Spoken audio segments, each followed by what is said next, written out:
Hello, my name is Marcus. I'm the compiler of a collection of therapy quotes entitled 1001 Windmills of the Mind.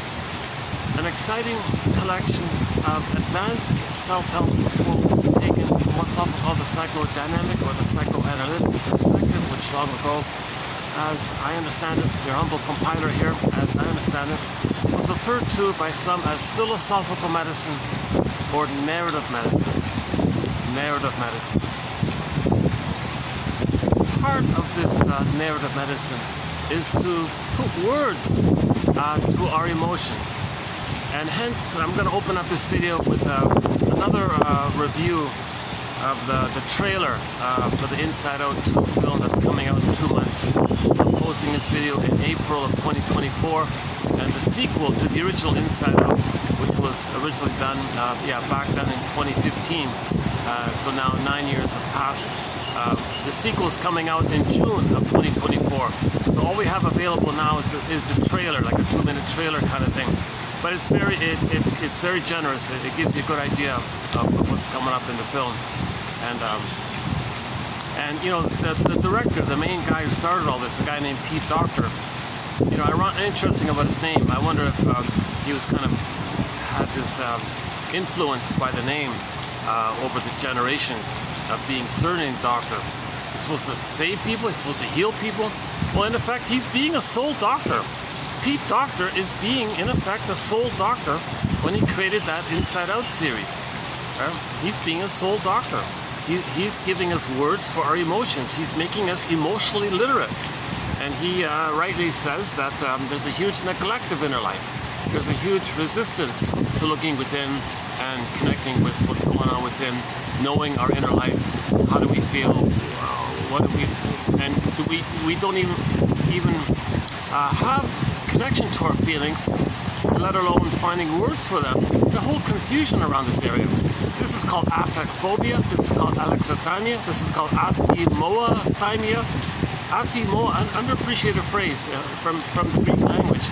In Greece, there's a word in Greece called aphimoalexia, meaning no feelings for your words. Now in '73, a guy came up and said, well, I don't like that. You're insulting me.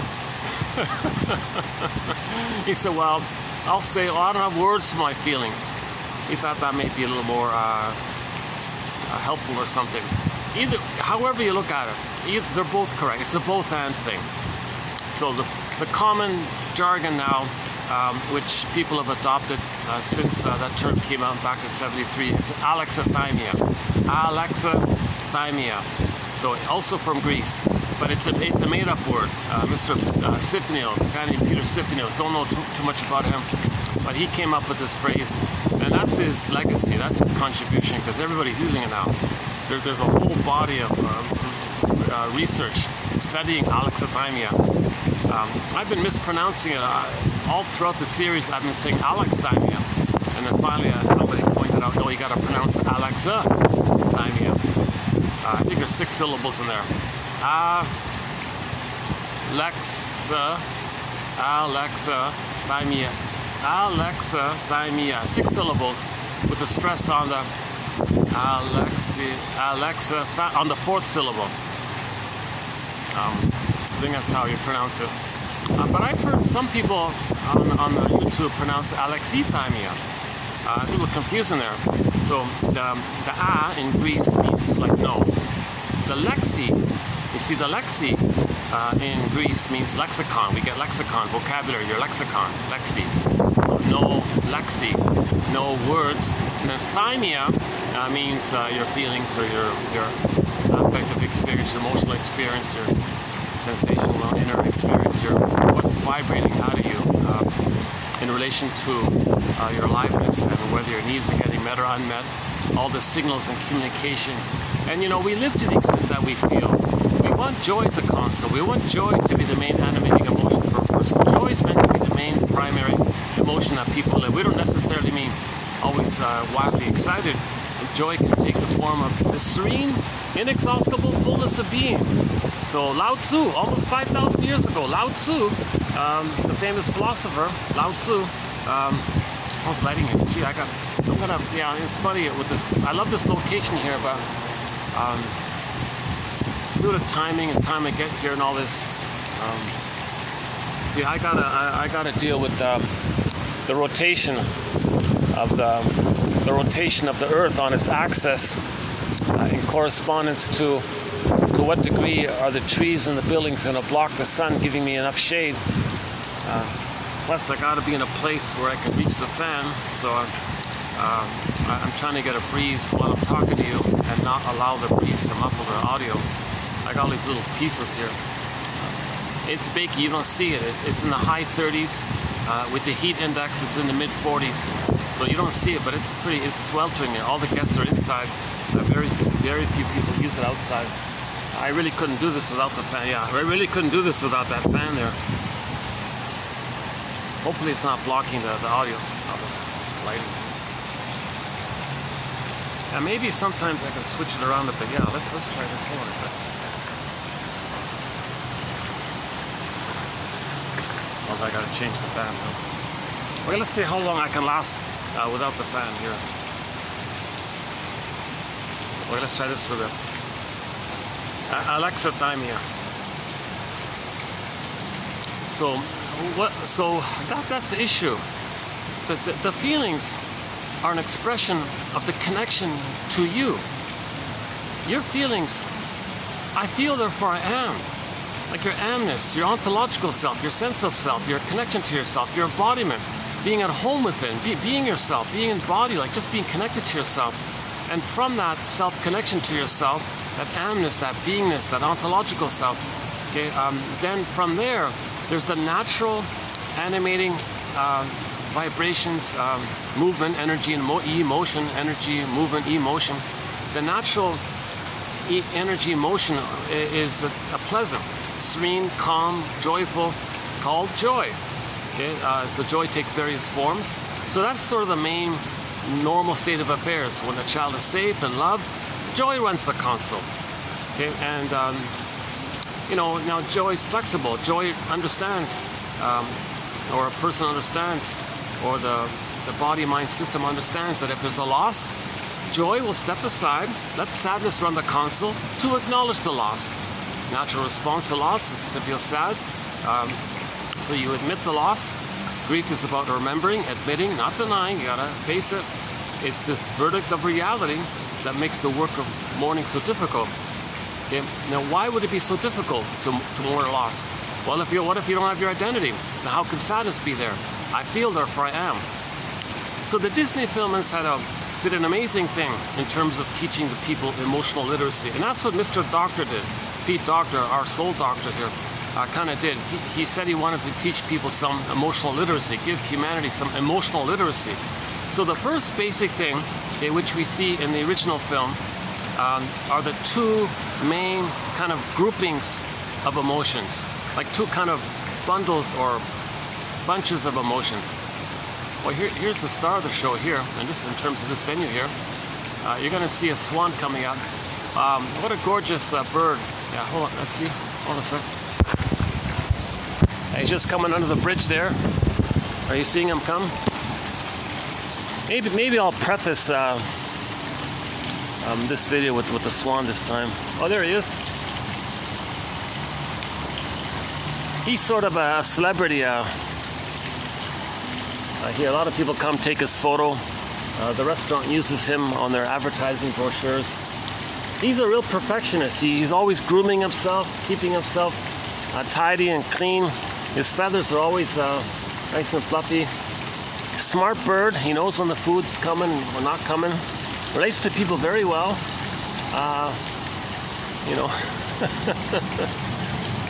Graceful, of course.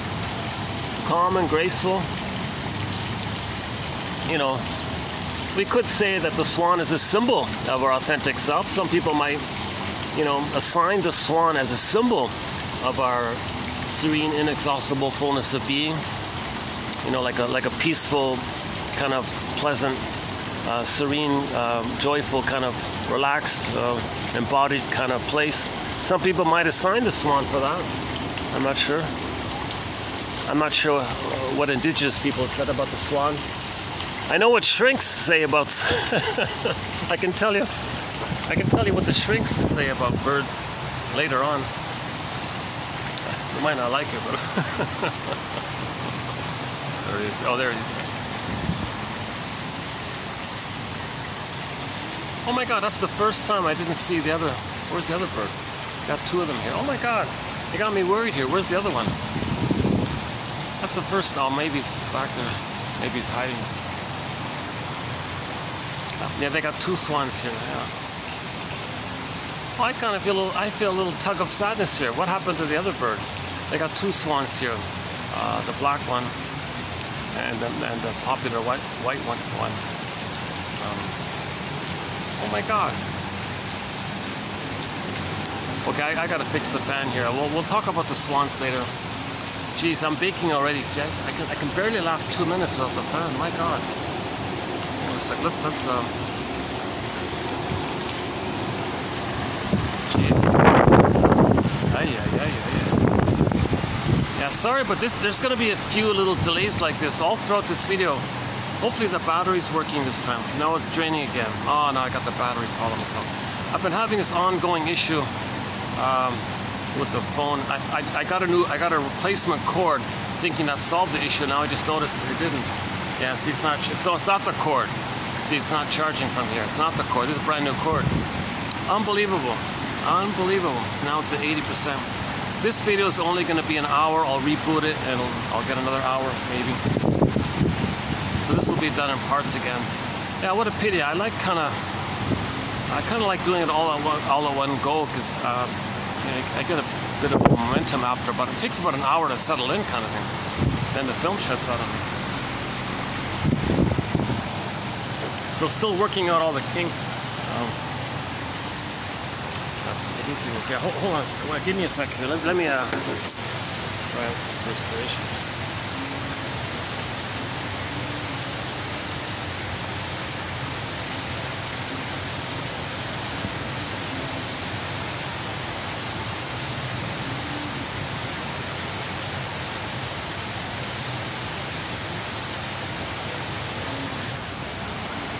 So I want to talk about back to the trailer Inside Out.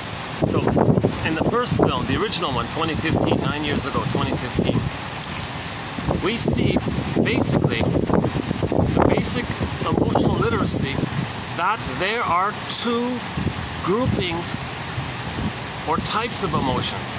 Okay, the quote-unquote more human side of being human emotions that joy and sadness represent. Okay, that's related to our beingness and our identity. That's and from the joy and sadness we can mourn losses, we can enjoy the present. Okay, there can be you can make amends if there's a mistake. You can make I statements. You can be intimate. You can share. There's a trusting, pleasant kind of quality about the person, and that's a normal state of affairs. Empathy's there. Okay, the joy of creativity and spontaneity and play is there. And it's not at somebody's expense. There's a sharing there. There's a concern for others is there. And, okay, and it's considered loving life, a path of heart, loving life. It's considered meaningful because when you have the embodiment, with the consciousness of our uniqueness, which we express, joy is there as well. So you get the meaning in life because everybody's unique. And when you're aware of your uniqueness, which you express, that's called meaning and a path of life. So there's a lot going on, and joy and sadness are sort of the emotions in that area. It's just a spectrum there. They represent the golden ball, the wide range of feelings, needed feelings, appropriate feelings for general situations. And normally it's calm, it's warm, it's affection and kindness and tenderness, and and from the feelings, the behavior is ethical and moral. All the virtues, your virtuous behavior comes naturally from the feelings. When you have feelings with yourself, you have feelings with others. So we're all one family. Like we get it. Like you know your feelings, you know others have feelings, and maybe you're confused, they're confused. Like there's more reality here. There's more of a community there, and we are literally one big family from East Africa somewhere long ago. We're all technically cousins, Jane Elliott says. If you layer it all down back to that original massive family back in the north east of Congo about 150,000 years ago, when we became Homo sapiens from our prior state called Homo bodoensis, you know, we all can be traced back to that one hominid, because only one hominid made it over the time. And that was the Homo sapien, the Homo bodoensis, which we're from. And then we took us 1 million years to grow the cortex, and we called ourselves Homo sapiens. Okay, then 10,000 years ago, we became a traumatized version of ourselves 10,000 years ago due to the mismanagement of ourselves with our discoveries. There's a whole topic on this. Check out 2725 part 3 of 3. It's a 7.5-hour video, so I won't do it here, especially with no battery.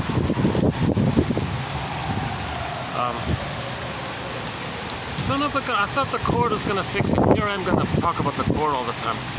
In the last video, I spent half the time talking about this issue. So it's not the cord. So it's either the backup battery's faulty, or really my phone is on its last legs. It's an older budget phone. I've had it for ages. It's got its share of bumps and scratches and things. Maybe it's coming. And the built-in battery on its own is pretty much gone, so it barely lasts half an hour or so. Okay, enough about the tech issues. So, see, what I'm doing right now is part of my anxiety. Today's topic, well, the first part of this video will talk about anxiety. And the second half is on a breezier end. I just came across some ancient 1920-25, some self-help book. It's not too great or anything, but I did manage to pluck out a few okay quotes. So I put it together, and that'll be most of this video here. So the first part we'll talk about anxiety a little bit. The second part we'll talk about just some okay kind of self-help kind of ideas.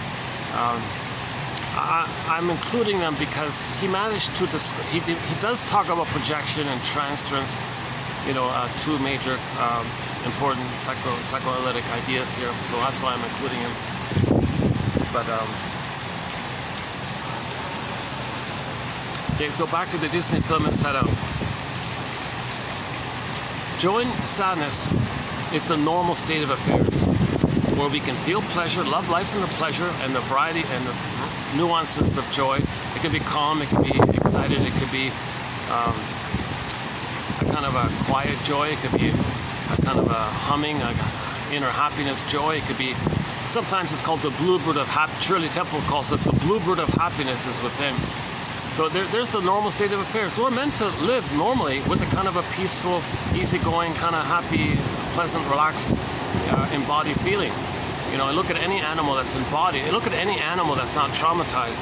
He looks kind of calm and easygoing, kind of. Oh, hold on a second. Oh, that's some people taking photos behind me here. I need the fan here, so it's yeah, okay, that's okay. Yeah, I was saying, yeah, a lot of people come to take photos here. Let's do it this way then. They're coming here. Okay, hold on a second,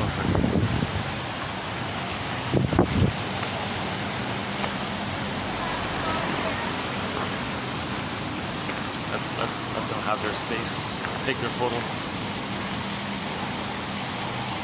You'll see me drenched in sweat in 1 minute. My God.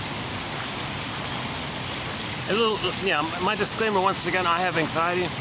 I have been analyzed. I'm not a professor or a shrink or a midwife or a doula, nutritionist, gynecologist. I only have a BA, keep that in mind. I'm trying to learn this perspective. Maybe the advantage of this collection of quotes, so we now have 10,000 quotes here. The advantage is that if I get these quotes, I'm choosing fun, clear, helpful, educational, inspiring, useful kind of, you know, if I get it, you're going to get it. And now this is not just for entertainment, it's educational, but you know, you learn when you enjoy it. So I feel these quotes to be enjoyable and educational at the same time. And we now have 10,000 in our collection here. Okay, so on average, we're posting 10 quotes per video. Okay, we have 1,000 videos here, so there's your 10,000. And Robert Bly, a guest mentor in our collection, he says, your mission. Well, if I can paraphrase what he said, it's as if Robert Bly said to the men in the audience, "Dear men, your mission, should you choose to accept it, is to read psychology, psyche, mind, soul. Okay, psyche, psychology, your inner life. Psychology, psyche, mind, soul, ego even. Okay, ology, the study of. Read psychology every day for 10 minutes. Forgive it for its jargon, just forgive it. Now, when we say psychology, we mean really mainly the psychoanalytic or psychodynamic perspective. We don't really mean too much of the silly, fluffy, annoying pop psychology stuff written by university students or something. They don't teach psychoanalysis at university, so there's a whole discussion about that. So that's why very few there are very few psychology quotes from self-help authors in our collection. Roughly 10%. Roughly 10% of the quotes in our collection are from psychoanalytically minded self-help authors. They've done the analytic process, they get that orientation, and they present it in a clear way for the public. You know, someone like Karen Horney's book called Our Inner Conflicts, James F. Masterson's book called The Search for the Real Self, okay, and so on. Jeanette Paris's book, Wisdom of the Ego, Wisdom of the Psyche. Today there's sort of one a little bit, yeah.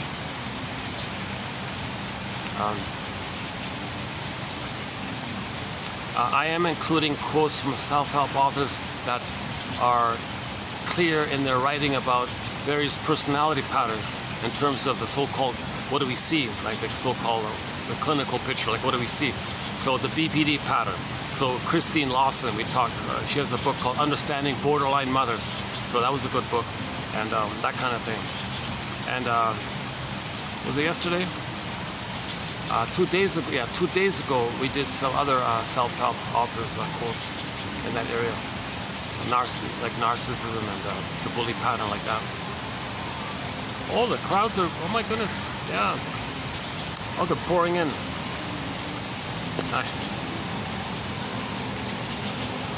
Oh, they've left? Oh, good. Oh, I need the fan. Oh my God, just in time. Just in time.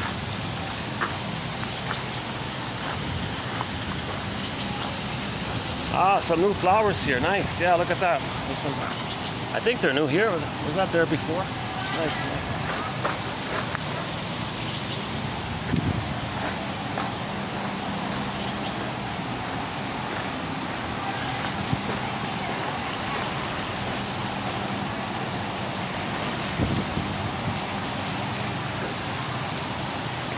Okay, one sec.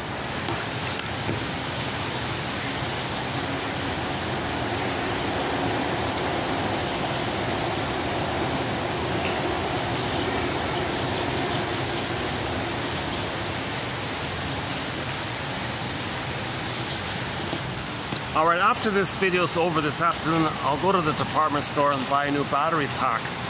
And if that's not the issue, then it's definitely the phone. So I'm trying to narrow it down. Troubleshooting here. Sorry about the tech issues and my anxiety and the visual and the optics, and so things change a little bit sometimes. Sometimes I get a nice quiet venue. I can do some excellent videos. Last year I had a nice enclosed air-conditioned room. We did some excellent videos there. So the give back for my awkward delivery, is that the quotes are posted below. You click the more link, see more link, show more link, whatever it says, you'll get the quotes posted below. So we have 10. So basically it's like this. In each video, you get something like this. Okay, so we have 10,000 quotes, or roughly 2,000 pages like this. So imagine this. Imagine this times 2,000. What's going on here for lighting again? So imagine this times 2,000. That's what you'll get with the encyclopedia. So 2 ways to get this encyclopedia. Directly here on the channel. You got to click around, of course. Or for a minimal administrative fee through the link there. No tricks. It's just the website is www.buymeacoffee.com/psychoanalysis.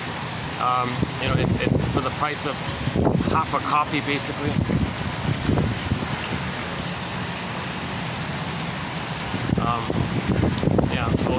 You'll get this encyclopedia. It's for people at midlife, by the way. It's for people in the second half of life. for people basically over 40, basically over 35. No specific date like that. Geez, I really wish this camera can correct itself. 75%. Unbelievable. You know, when this camera, when everything was working, I could talk.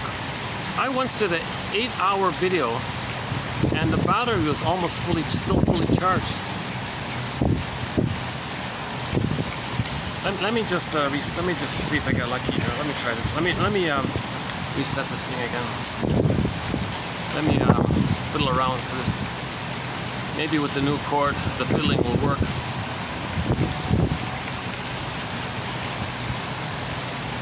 What a pity, eh?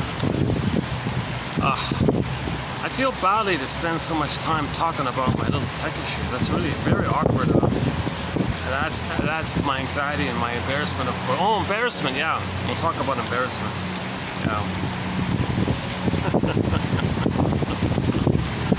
In the trailer, you can see a character called Embarrassment. The guy with the sweaty palms. No, it's not working? No? Oh, okay, it's not working. No, still? 74. Oh, it just drained faster on me. Okay, it's not working. Son of a gun. Yeah. Now, let's clarify this basic point. So the Disney film Inside Out teaches all of us that there are two kinds of feelings or emotions. The primary basic ones that joy and sadness represent. And embedded within joy and sadness, you've got empathy and care and feeling and trust and tenderness. And in terms of intimacy, it's connected. You know, intimacy is an expression of your tenderness and love for the person, where you see the person as a person and not use them to discharge tension, or not see them in the past, or not see them in a way that keeps you away from your tenderness. You know, your intimacy, your physical intimacy, is a kind of a communion of the two people with their sharing their feelings together, that kind of thing. So in other words, the body and mind's connected. Okay, so intimacy, so in other words, there's intimacy in that area. There's intimacy in communication, where you make I statements. You can be vulnerable and share your intimacy, because you're not losing your identity. You're not reacting to some wild images you made in the mind of some monster going to eat you. You're not so afraid to make an I statement. No, you're not struggling with some old rage with the mother in the past that's still in your mind like that. That's why you're afraid to make intimacy, to make an I statement, to be emotionally intimate. Yesterday the quote was from a book called EIP, Emotionally Immature Parents. So that was one of the self-help books I covered. Just did a few of them. But I like the phrase, emotionally immature parents. Yeah, that one. And codependency. A little bit there. But just to clarify here, we're mainly doing developmental theory, object relations theory. Sort of Masterson, sort of the lead kind of inspiration here. James F. Masterson. Plus the work of Karen Hornheim, Edmund Bergler, and James Gostein, and Thomas Ogden, Althea Horner, Dorothea MacArthur, Gunther, Brinsley, Solani, and the list goes on. We've got a lot of excellent authors here.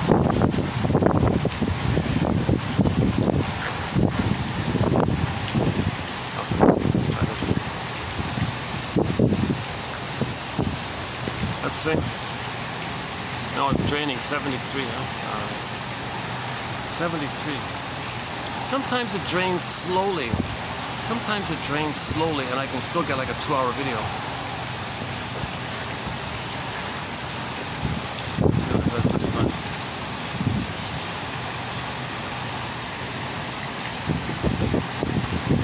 Okay, yeah, so back to the Disney film Inside Out.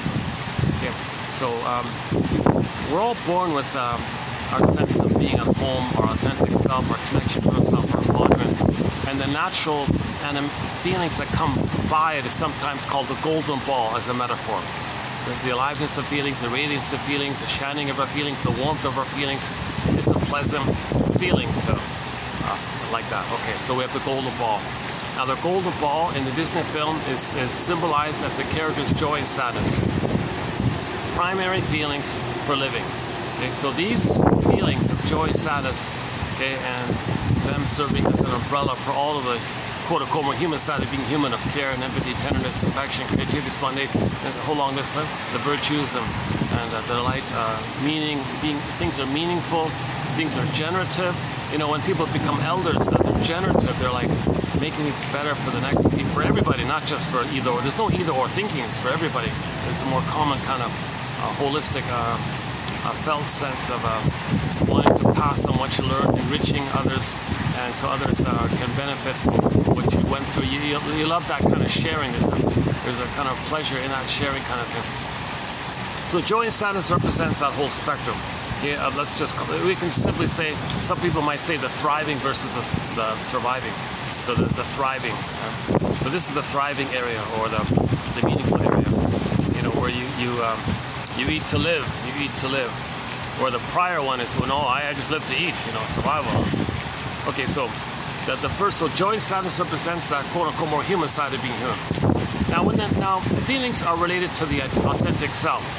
The authentic self has needs. The person with an authentic self, the child with an authentic self, has needs. They have needs. Baby has needs. Baby has a need for a secure attachment style, to be seen by the mother, mirrored by the mother, accepted by the mother, her attunement, her reverie, her consideration, her positive regard, being there for the baby, rhythm of safety. Baby has these kind of needs. He needs to be safe in uterus. He needs a natural birth. If there's problems with the birth, fine. He needs a secure attachment style to heal any of that. He needs a blissful oneness called symbiosis with the mother. Okay, he needs to go through a developmental phase up until the age of 3, where he's in a blissful oneness for the first 4 to 5 months. Okay, and then from 4 to 5 months to 18 months, okay, he's meant to be seen that and allowed to have the feeling that he owns everything. It's all about him. Okay, finally at 18 months, critical time, 18 months, he loses the primary narcissism. He loses the infantile megalomania, that it's all about him, that the world is his oyster, he owns everything. That kind of delusional, that kind of dissipates finally. And post 18 months now, he's more of a human explorer, where he explores and uses the mother as a secure base for emotional refueling, teaching the child, yes, you can learn and you don't lose me. The mother might do some little improv, some communicative matching, they say, but the message is the child can explore, be himself, and not lose his mother. That's an important point there. So at finally age 3, he has what Barlow calls the psychological birth. Ballpark idea, his psychological birth, meaning his mind blueprint, the intrapsychic memory system, is he was loved enough by someone who loved him enough, so he's okay, others are okay. And that's the mapping of the world that's normal. And then he carries this map within and sees the world and lives the world normally like that. I'm a person, you're a person. Basically like that. That's called whole object relating. And that's called loving life as well. So the child has needs for what's called a secure attachment style. A secure attachment style will get the child to the psychological birth. So the child has these various needs. Now, if the child doesn't get his needs met, okay, joy, the ball goes down the well. Joy and sadness gets zooped away. That's called repression. Okay, so just back up a sec. Just in the broadest of most general terms, when needs are met, the pleasant feelings will be there. When needs are unmet, the pleasant feelings zoop away, the ball zoops away, and then you go back to the anger area, the survival place, which is in the brainstem area. Okay, so yeah, I'll pick up on that in a minute. Okay, so yeah, okay, so joy. So the child has an authentic self. It's budding, it's blossoming, it's emerging, and all that. He has needs. Oh yeah, well, Mr. Today's guy here, he said, oh, I didn't include, was it him? I forgot which one said it. Oh, I think it's in the next video. Yeah, I have another self-help offer coming. I just found it this morning. Oh yeah, I think she said, I'm just skimming a little bit. I think she was saying, I just skimmed it, you know, like if the nutrients in the soil are there, the plants will properly grow and develop and be what they're meant to be. But if the nutrients in the soil are whacked, the plants might be whacked, kind of thing. Well, the baby needs love nutrients, maternal nutrients. If he doesn't get those maternal nutrients, his personality he may become neurotic. That's whacked like that. Similar idea. So the child has the needs for what's called a secure attachment style. Okay, and there's a whole huge discussion in this area. Oh, it's draining quickly again. 70%. That's not working. It's not working. Is there any fidgeting maneuver? Is there any kind of fidgeting I missed? Is there any kind of gymnastics? What if I wait, let this shut off naturally on its own? There's one thing I haven't tried. Let me just wait, let this shut off naturally on its own. And then plug it in back, then plug it back in. That's like the only thing I haven't tried yet. So let's wait 2 minutes for that. The problem is I lose the battery on this end. Okay, so just to clarify, this is part 1 of who knows. Oh, okay, it's turned off. Yes, turned off. Okay, let's try this. I wish I had some live online tech support. Someone could tell me. Someone could relay what they know. Okay, I plugged it back in. Let's see if it's going to work. No, same thing. No, it's still draining. 69, yeah, drained. Look at that, 75 to 69. Look at that, it just drained 6%. Barely a minute.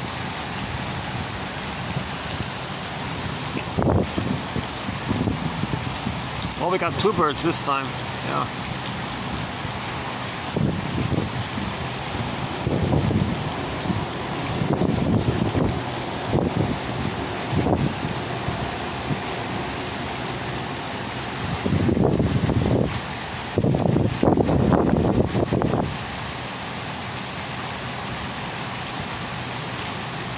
Oh, I wonder if that black swan is okay. The last time I was here, I was saying I've never seen that black swan sleep on 2. He always, like a pelican, would always stand on one leg. He would sleep on one leg.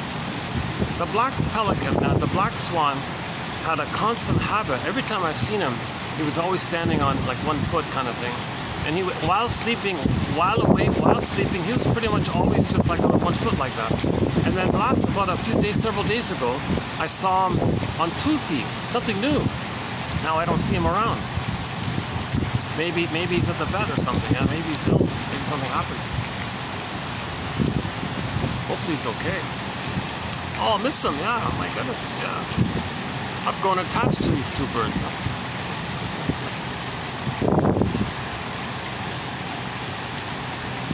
Plus, I wonder how the other ones, if that other one is a goner, I wonder how the white one's taking it. Maybe it hasn't sunk in yet. Maybe he's in denial. Let's say his buddy is gone for whatever reason, and the white swan is in denial. It's too much painful to admit it. He won't admit it.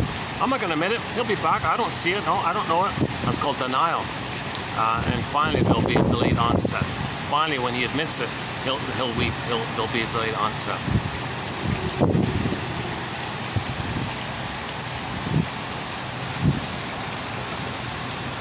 I mean, when you recognize and admit the loss, finally the feelings come up. But you can delay it with your denial kind of thing.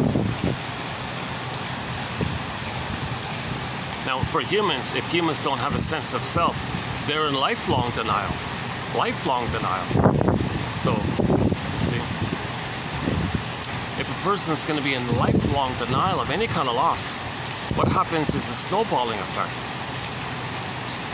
I'm getting ahead of myself here. Let's back up a second. Let's pick up on the basic point that I started off with. We have 2 groupings of feelings: joy and sadness, and linked to our authentic self. Now, when the needs are not met, okay, we saw joy and sadness get zooped away. So when the primary basic feelings linked to our identity, our authentic identity, our home within, those kind of the golden ball area, okay, are connected to ourself. It's Penelope and Ithaca. Okay? It's the golden reef and the polar bear, or Iron John and the golden ball. Okay? any kind of, in mythology, it's when you got a character and a gold. Usually it's together like that. I feel, therefore I am. Put it that way. I feel, therefore I am. Now, when we say feel, we mean like the golden ball feelings. So these feelings that we're talking about now, the golden ball feelings, that comes from what Janov calls the second mind, the second brain, the second memory system, the second line of consciousness. Okay, so most people have probably heard about the triune brain, the 3-in-1 brain, the brain with 3 parts. We have 3 brains, or 3 minds. We have 3 memory systems, 3 lines of consciousness, 3 brains, 3 minds.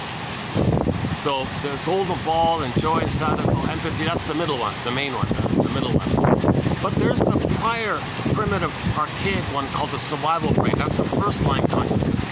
Okay? So first brain, second brain, third brain. You can think of, John, yeah, most people say think of it in terms of evolution, right? You got the crocodiles, then you got the mammals, then you got the humans. Okay, so you got the first brain, second brain, third brain. Now, when joy and sadness from the middle, the mammal, okay, we're mammals too. We have bodies, right? Mammal bodies. So warm blood and all. So when joy and sadness got zooped away, okay, the identity froze up. Okay, so when a child's traumatized, he puts his authentic self into cold storage. Okay, flash frozen, cold storage. Or his authentic self turns to stone. Metaphor turns to stone. Unreal, velveteen rabbit, wooden, or petrification. Okay, or it's in a coma in a glass box, like in Snow White. Right, so Snow White is in a glass box in a sort of a coma like that. That's the metaphor that the authentic self, the beingness. So Snow White represents the beingness of a person. Okay, the beingness of a person. So that's unavailable to us now. It's sleeping and it's in a glass box. You can't connect with it. It's like it's away from you. Now that glass box is in the forest. It might be down a tunnel, down a cavern where the light is never shown. It could be up a mountain, down another cavern, through a labyrinth. Okay, so one fairy tale is entitled, "Go I know not whither, and bring back I know not what." Okay. So that's what happens. The child had to freeze up his soul, his authentic self, Snow White, and put it into cold storage. So in the Disney film, we saw that with joy and sadness getting zooped away, and the embodiment is just. Now the film doesn't show you Snow White in a box or anything. It doesn't show you a statue. So that part's missing. It's sort of implied when the golden ball, when joy and sadness get zooped away, I feel, therefore I am. That amness is missing. So maybe for convenience, they can't teach you everything. It's not perfect. So they kind of omitted that part to focus on joy and sadness getting zooped away. Okay, so when joy and sadness gets zooped away, because the authentic self had to freeze up, the system thinks, alert, alert, danger, danger. Okay, now the first brain flares up. The first brain, okay, the first mind, the first memory system, the first line of consciousness.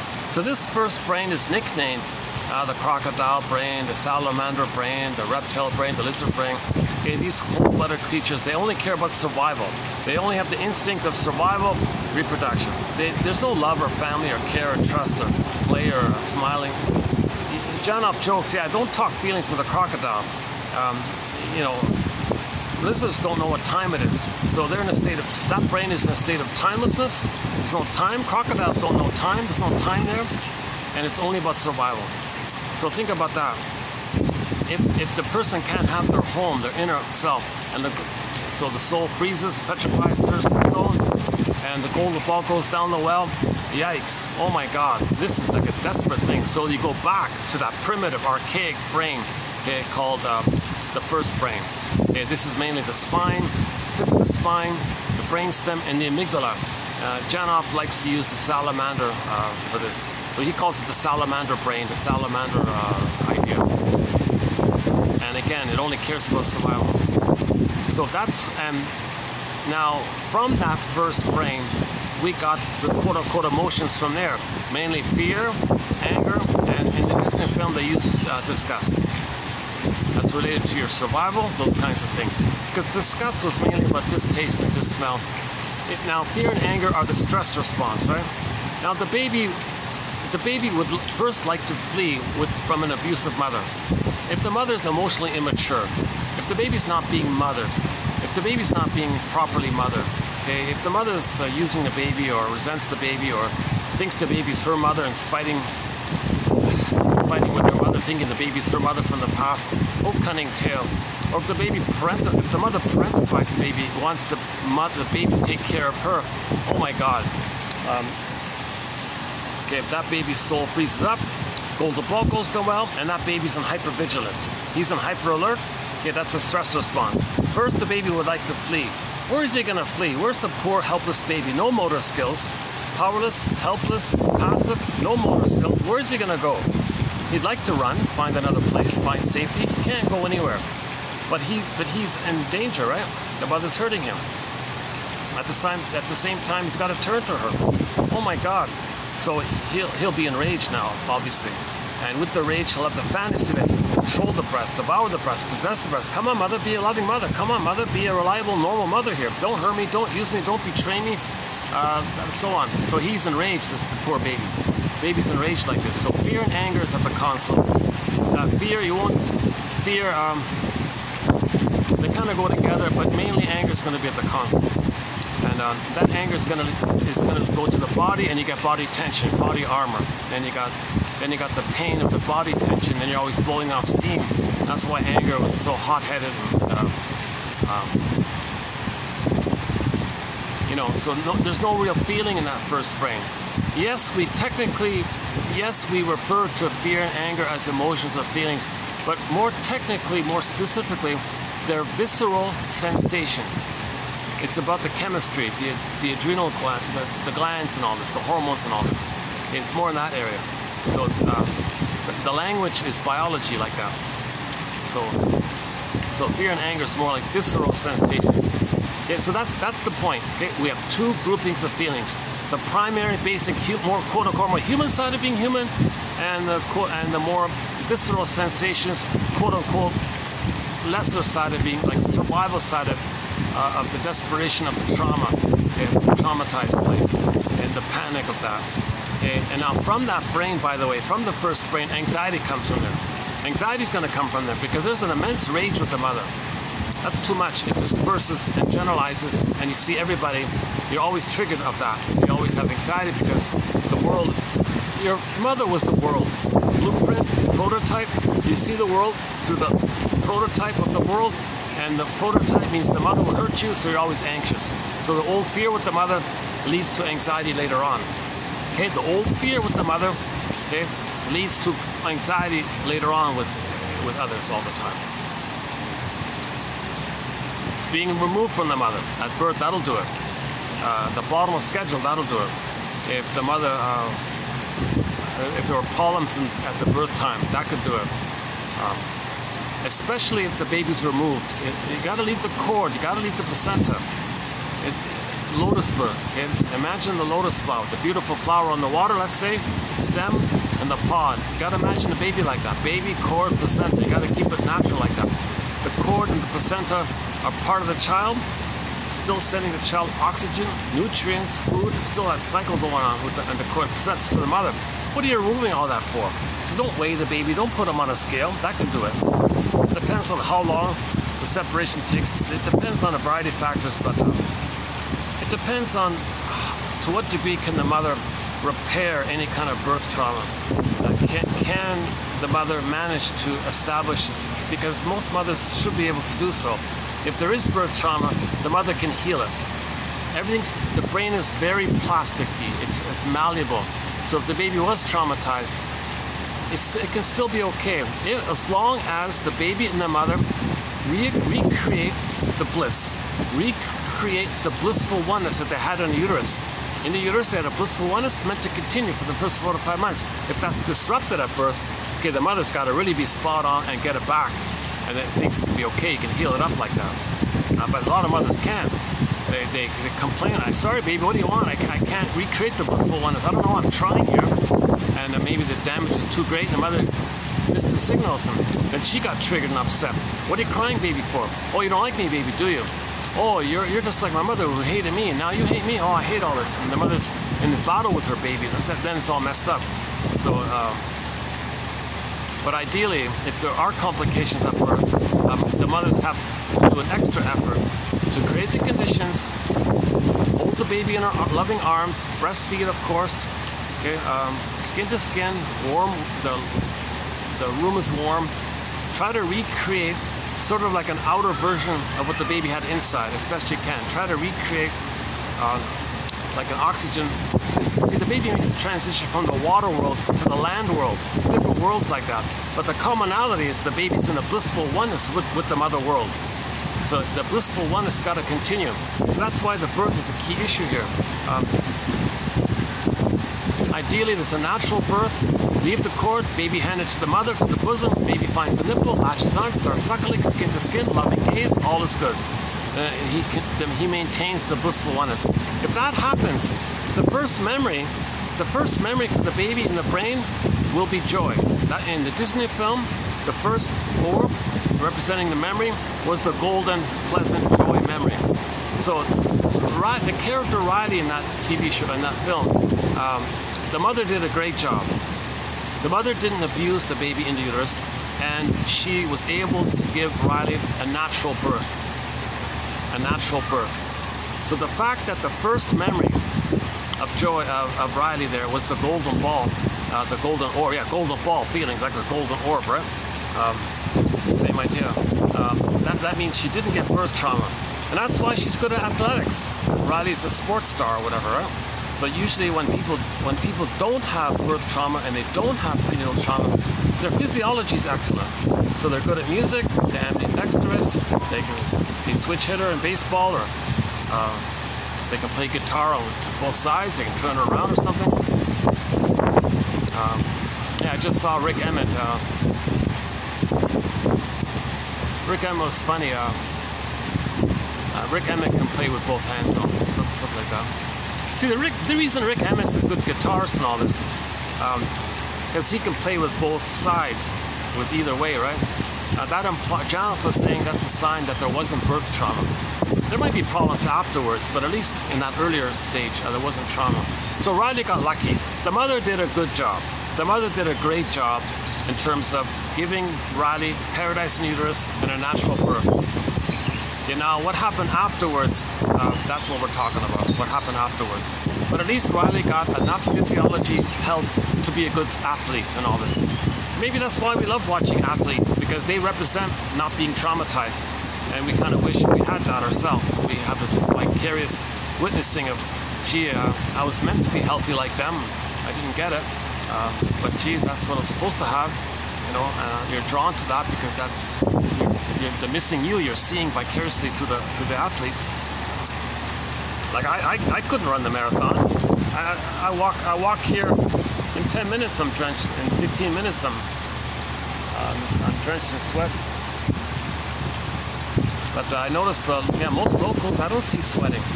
That implies to me maybe a lot of babies in this area don't get birth trauma.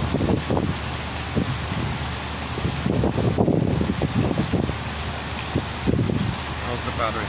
Let's see. It's still not begun. 62%. Oh, this is the fourth video in a row where I've been struggling with this annoying thing.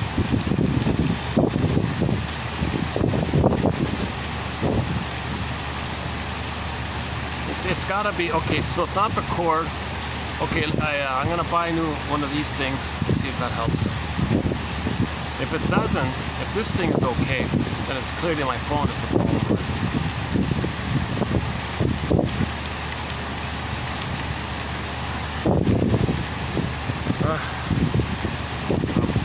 A recent video was done in 6 parts because of this issue. 6 parts. It still turned out to be an okay video, that 6-part one. I think it was 05, right? 2805 done in 6 parts. That was okay, actually. When this video just suddenly cuts out, I'll just jump right in, continue in part 2. Because the conditions are not too bad here. I got the fan. So we're doing okay here, actually. Too many hits today.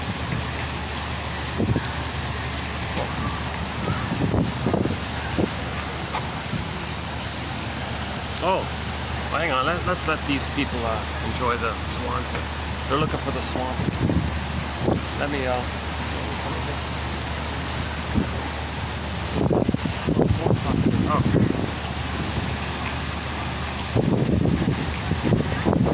Okay, so back to the Disney film Inside Out. We see that there are two groupings of feelings. So in other words, if anger's at the console, that means the needs were not met. When the needs are not met, joy is satisfied away, anger appears. That's the survival brain, survival anxiety. So it's just hypervigilant, on alert, impulsive, reactive, paranoidish, easily triggered, because it's in survival mode. Now, don't ask somebody who's filled up, who's charged up by the survival brain to have empathy or care or apologize for anything. Like if a mother has a BPD personality pattern, or somebody has the narcissistic personality pattern, or somebody has the bully pattern, or somebody has the Iago, that very cynical, sneaky one, the Iago pattern, or any other personality patterns based on trauma prior to 18 months. And you ask any one of them, or you point out to anyone with those personality patterns, geez, you know, what you did, I think that was hurtful. No, their fault. They can't do it. They can't admit it. To admit anything authentic, they think their mother's going to eat them. It sounds crazy, right? When the baby's traumatized, he's enraged and has oral greed now. He just first had an oral need. Oral. Baby's in the oral phase. But when the need is not met, it turns to greed. So the baby's fused with the mother. They're one. They're blurred up like that. If the baby feels like a hungry wolf, the mother's a hungry wolf. So he has an image of the mother as a hungry wolf. So he's now relating to a hungry wolf, basically. A symbol of his own rage and greed.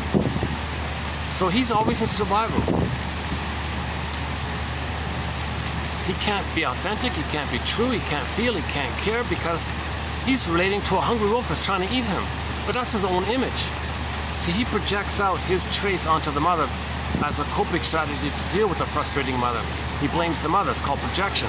It's like a partial way to deal with a traumatizing mother. You just say she's the hungry wolf, not you.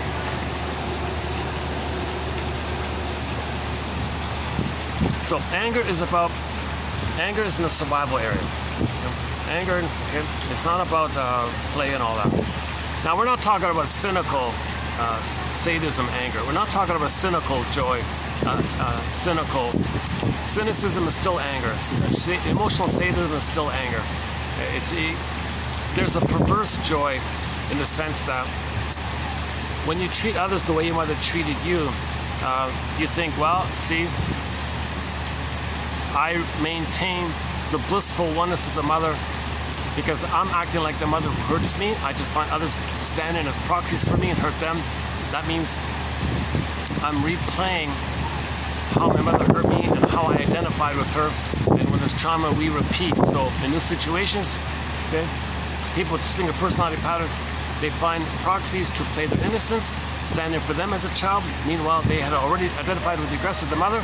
They replay the interaction. Mother shamed them, they become the shaming mother. They shame themselves, too painful, find proxies to play them and shame them. Now they're still shaming themselves, but when they shame others, it distracts them of how they're shaming themselves. So anyways, whatever it is, they replay the union with the mother because they are the mother. They maintain, now when the baby's one with the mother, it's a blissful feeling, so they maintain that blissful feeling. Now the hurt of it all was externalized to the proxy and the rest of it's numbed over. And now they've become addicted, and that's why narcissism is named after that little white flower. That narcissism is named after that little white flower, which gives people this illusionary kind of thing. The baby says it's illusionary, solipsistic. I'm the world, and I'm the universe. Those kinds of fantasies. The baby doesn't understand boundaries, psychic boundaries. He doesn't know where he begins and ends, where the mother begins and ends. He thinks the mother's him, the theory is. So the power of the mother is his power. Like, whoa, he's powerful, right? And it's all just him in there. Now think about the baby nursing, and the baby's enraged and bites the nipple. He has no understanding yet that the mother might be in pain like that. He's in survival. If the mother's frustrating in the feeding, if there's a complication in the breastfeeding time, baby's enraged and bites the nipple with his gums or something, let's say, he's not going to register that he might be hurting the mother. He's in a state called part object related. This is mainly relating to the part of the mother. So he's...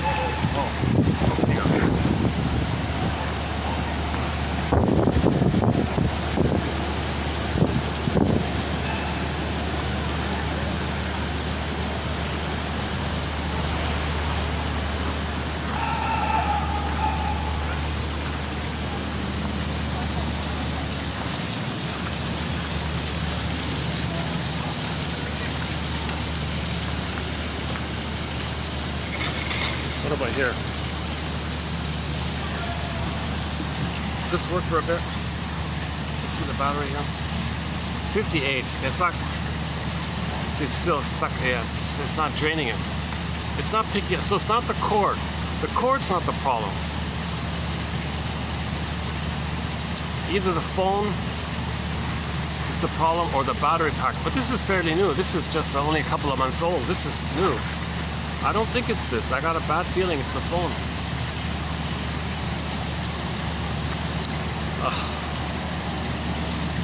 I doubt if there's anyone around that's going to know how to fix the phone if that's the case. You got to find a very special. It's an old, out-of-date kind of phone. Very specialized thing.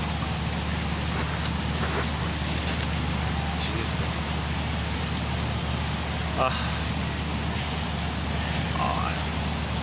This has been a good phone. It's called a kid's phone. They call it a kid's phone. It's a very basic, simple phone. It was outdated, and they don't make them anymore. But I found it helpful. I've been using it for years. Yeah, all of 1001 Windmills of the Mind has been produced through this basic phone, this budget phone. Yeah, it'd be nice to kind of keep the whole thing on one phone. Yeah.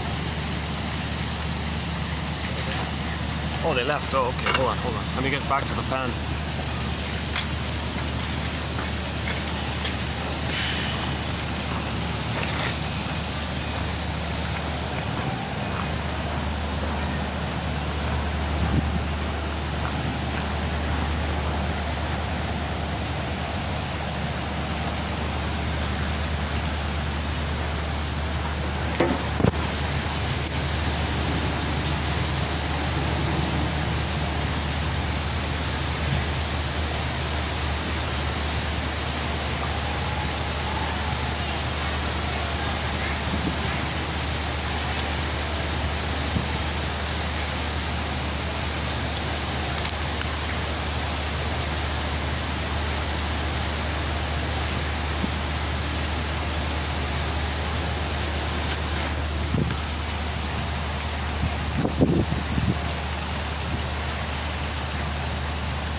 It's all sunny all around here, eh? What about this? Is that better?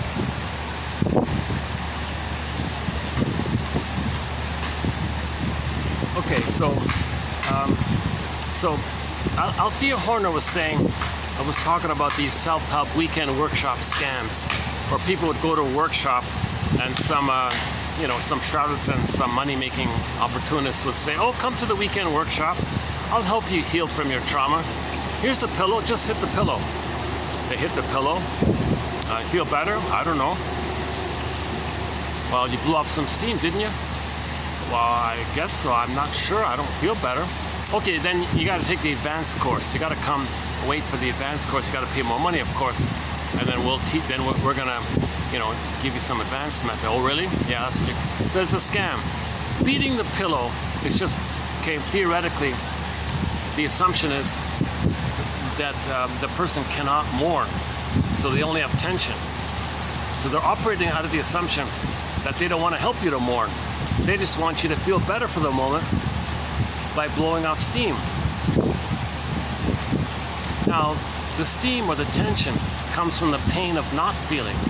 It comes from the pain of losing your identity. It comes from the pain of having Snow White in the box, joy is saddest being away. That's why anger is the console.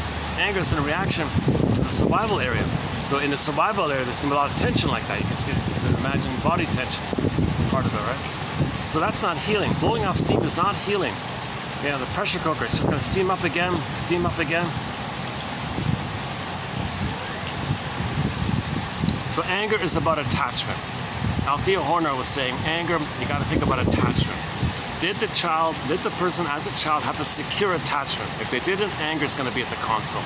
Anger is mainly at the console. It's mainly survival mind, survival anxiety, okay? And then the personality around it is going to be one of the stinger personality patterns. Now, the commonality of the stinger personality patterns is they're going to go to life finding proxies to play them from the past. They're the shaming mother and shame the proxy, that's what mother did to them, because that's how they have a mother. They imitate her. And And that whole topic was discussed last video. Let's not redo it here now. Oh. Let's do this. I'm trying not to get people in the camera. Oh, the little kids want to see the bird. Yeah, that's hold on a second.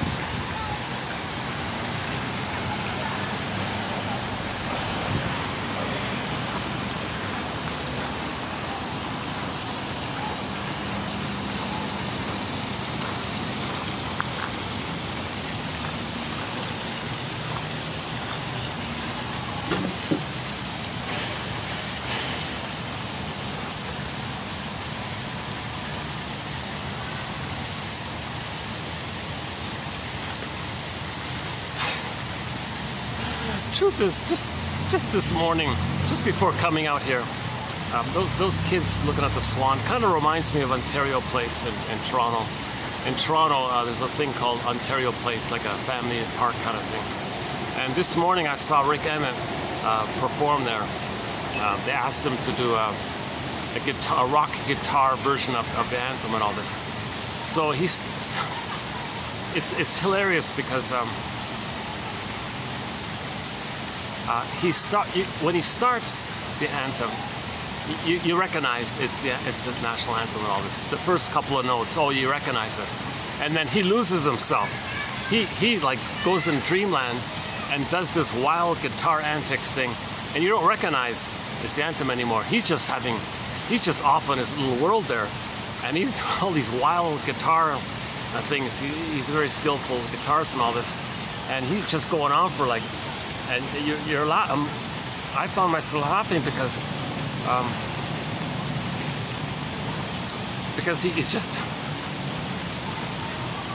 he just lost himself, and he's just enjoying showing off his guitar skills, maybe confusing people. Is that still the anthem? What is it? It doesn't sound like the anthem anymore.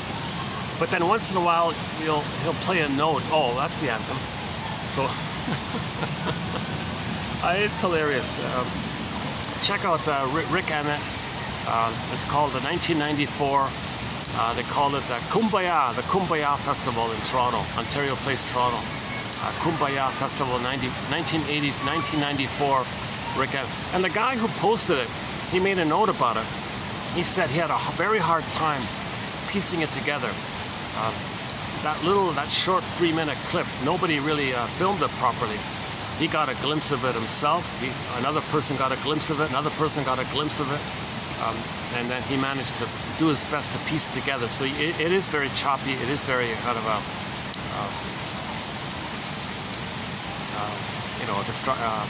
like there's some interruptions and the volume goes up and down a bit. But it's still okay overall. So he did a good job saving it. But that was at Ontario Place. And this place here, to tell you the truth, it reminds me of Ontario Place. Yeah, with the swans and the birds and the kids. Yeah, just sort of like fun, like kids kind of play. Yeah, now that I think about it, that's what it is. This place reminds me of Ontario Place. Seeing the kids and the birds reminds me of Ontario Place. So Rick Emmett is sort of one of our musical voices on our soundtrack. Lay It on the Line, and a few other songs.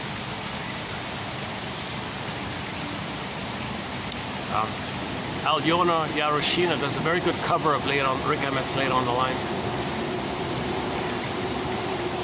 Rick Emmett has a song called Saved by Love. So I've been just borrowing the line Saved by Understanding. And then he's got another about the environment, one called Big Lie about the environment. A few others, you know. He's most famous for songs like Magic Power and Fight the Good Fight, I guess. Hold On, another one. Never Surrender. What's the other one? 24 Hours, Blinding Light Show, the first ones, the older ones.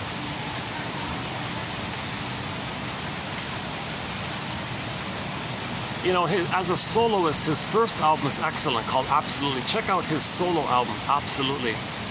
He's got a lot of great songs there. That whole album, it's a good, strong, solid rock album called Absolutely. The one with big lie, Saved by Love is on there, and the Middle Ground is on there, and I'm not so crazy about Stand and Deliver. He likes the song. He likes to play Stand and Deliver. That's a good. But you know, his albums following that just were kind of a little bit filled with anxiety. I thought. I feel like as a soloist, he was anxious. He was kind of anxious and kind of rushed through things. So he's searching for feelings, but he's anxious about it at the same time. So he's in the news because he just published his memoir, his biography, and all this. And he's on a tour delivering speeches about it. But he's voted one of the greatest guitarists of all time, Rick Emmett. He was the co-lead singer of the band Triumph in the 80s with another guy called Gil Moore. And we've got several songs from Gil Moore as well. Tears in the Rain, Young Enough to Cry, I Can Survive, Spellbound, let's not forget Spellbound. You know, I want to like the song Just One Night, but I couldn't get into it. A song written by the band Journey, he did it. Oh, but Gil Moore really did a pitiful job with Love Hurts. He should really just scrap that, don't include that. Delete that. It's a pitiful job of Love Hurts. Only Dan McCafferty can do Love Hurts. Ann Wilson of Heart did an okay job of it. One of the live ones she did. I'm getting off topic here, talking about music. 53%. Are they gone? Oh, they're gone. Okay.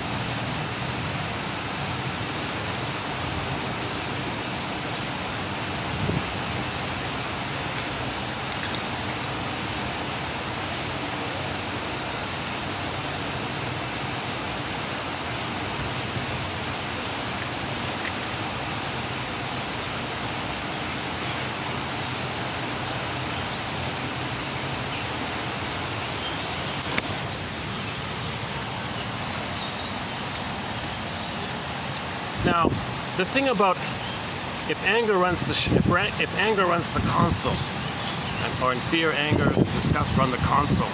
Disgust can also be shame, by the way. Also, your loss of your identity, you feel shame. When you lose your authentic identity, shame's going to be there. That's why disgust is there, because when you lose your authentic self, you feel shame by that.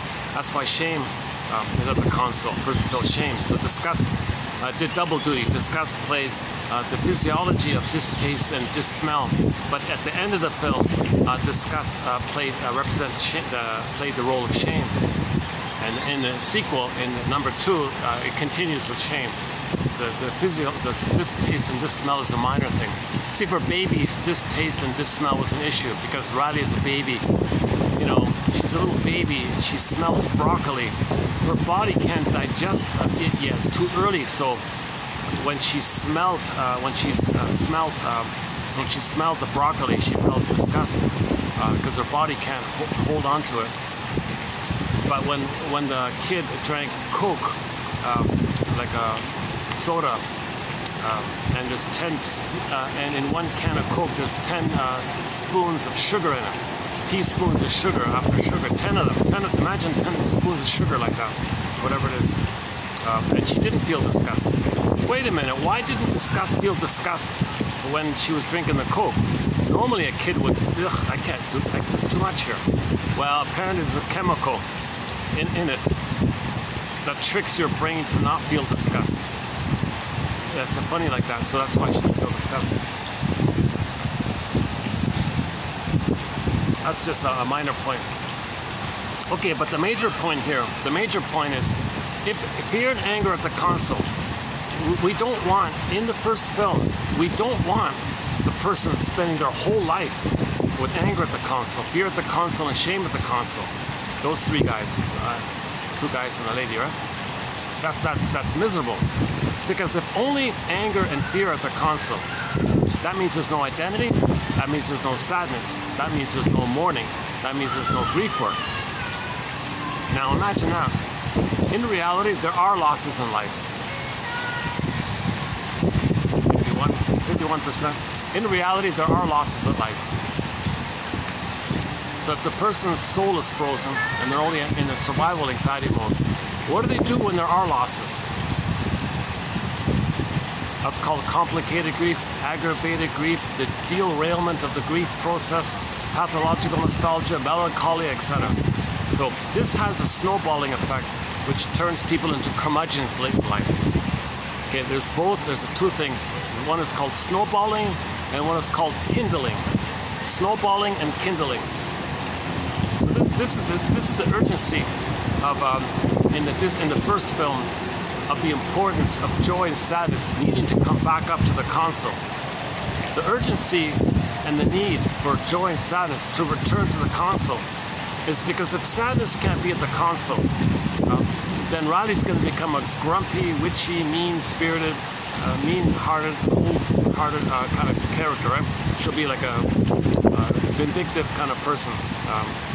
So that's why the urgency to get joy and sadness back, to get back our embodiment. When we get back our embodiment, get back to gold, the ball, we're all okay. Everything's normal. When the normalness is frozen, we're in anger by this. So, if anger's at the console and sadness is buried, in reality, there are losses, right? So, what's he going to do? What's Riley going to do if anger's at the console and there's a loss? Denial, contempt, sour grapes, and just say didn't eat them anyways. So you devalue others because your mother devalued you, and you become the devaluer. You do what your mother did.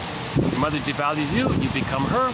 Okay, others that you are connected to, they're not. You devalue them while they're there, and then you devalue them even more when they're not there. Same idea. Okay, I reference here the last video about the record. So go to the last video about the record. It's either in part 1 or part 2, I forgot. I think it's part 1, yeah. Was it part 1 or part 2? Go to the last video, 2807. It's only 2 hours, like part 1 and part 2, an hour each. So that's a more manageable one. I discussed the record there.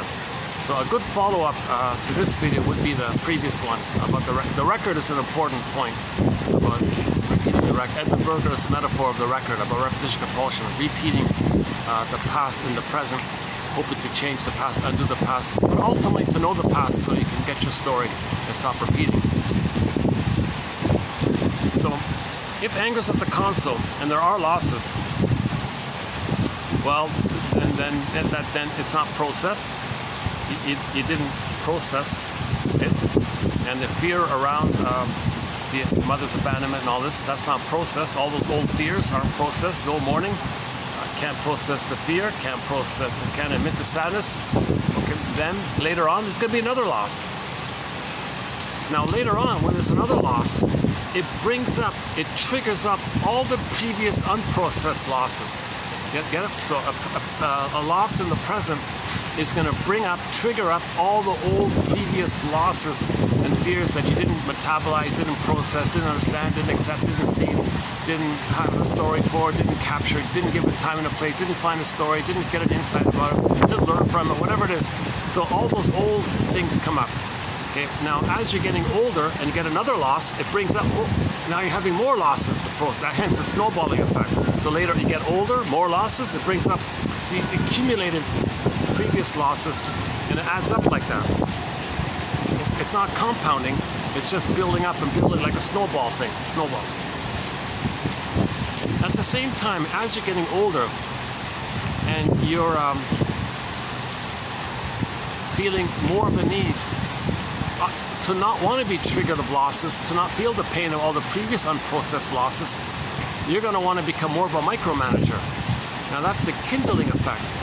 Now you're going to be in a place where smaller and littler things, any little thing that's a loss, can trigger all all those previous losses. So some micro little thing doesn't go your way, that's a loss. Then triggers up, that's why they become a curmudgeon. Snowballing and kindling. So the kindling means as you get older, smaller and smaller, kindling. You know, like when you build a fire, you need like a good block of wood, right?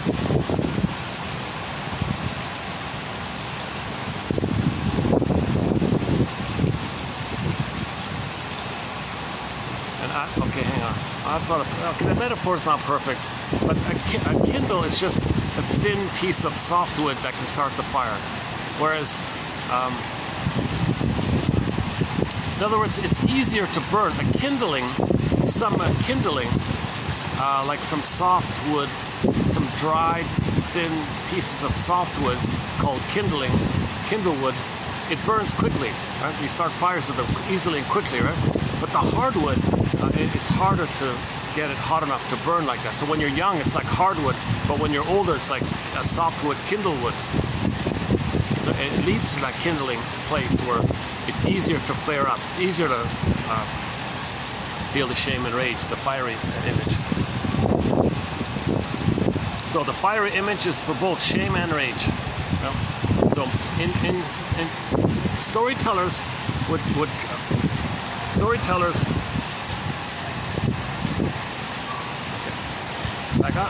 I gotta stay near the fan to do this video here.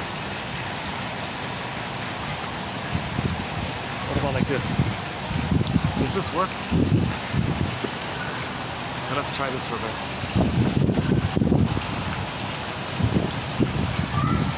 The storytellers would describe a hell scene.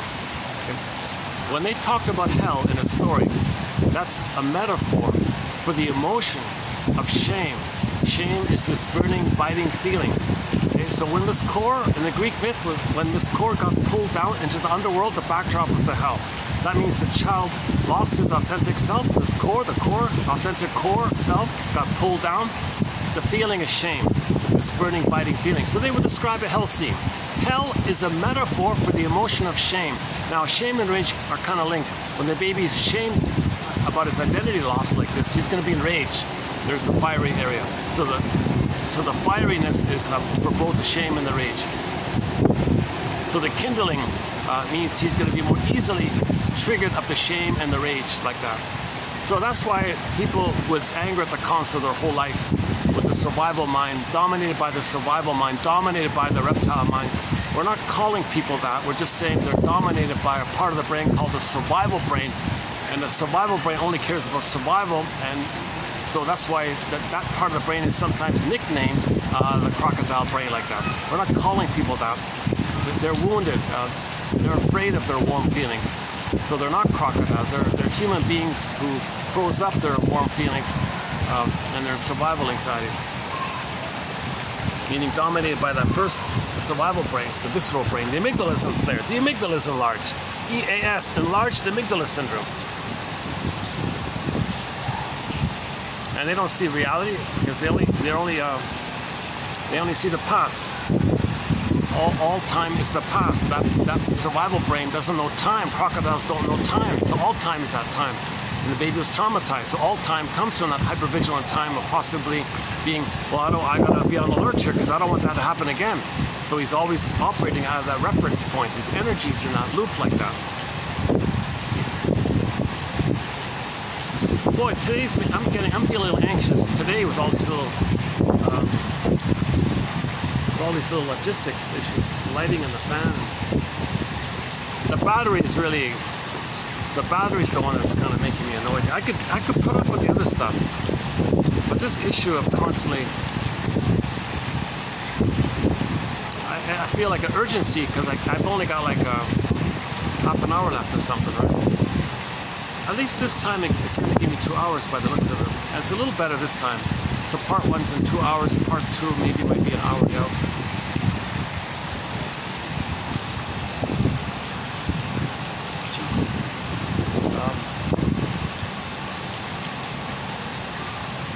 See, this is the only space where the fan kind of reaches. Like at this end of the restaurant, the outlets can only reach this spot here.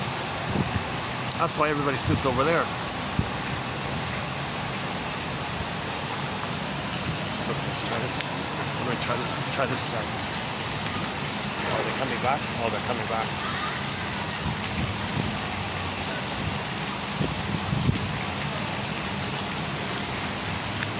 Oh, they're coming back. Oh. Okay, I think I'm not bothering them. I think okay. This is the swing, by the way. You're gonna see me. Maybe I can get some wind this way. Yeah, what a talk about nostalgia. This morning's video with Rick Emmett at Ontario Place, and now I'm here. Kind of brings it up like that. There's an interesting story about Ontario Place. The guy who designed it had like a very futuristic vision like that. He couldn't finish it and all this, so the thing wasn't complete. It was like halfway.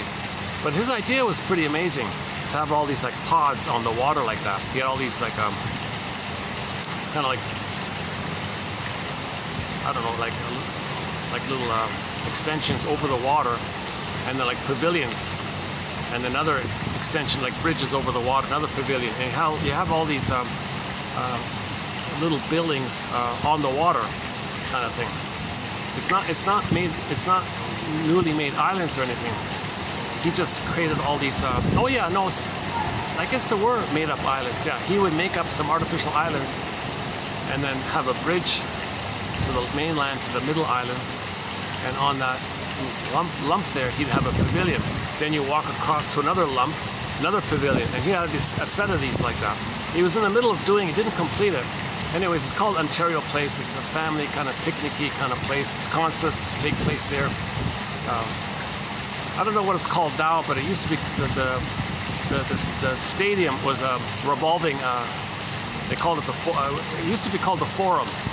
It was the stage was revolving. It was circular. So you sit on the hill, and the center. Everybody sit around a circle, and on the lower part, you got the stage, and it revolve around. So half the time you saw the back of the musicians' heads, right? And the other half of the time, or quarter of the time, let's say, you'd see the front of them, and you see the back of them, and you go around like this. It was a little awkward, right? Like they're playing their songs to the opposite side. You can't see them, right? And they turned around. Oh, there they are. Oh no, you're going away. A little awkward, right?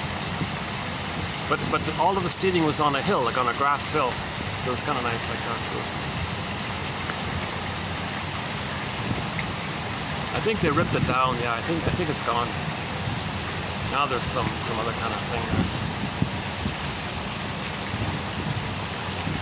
I saw the nylons there. I saw the nylons. I remember the nylons. And they were dressed. The band, the nylons.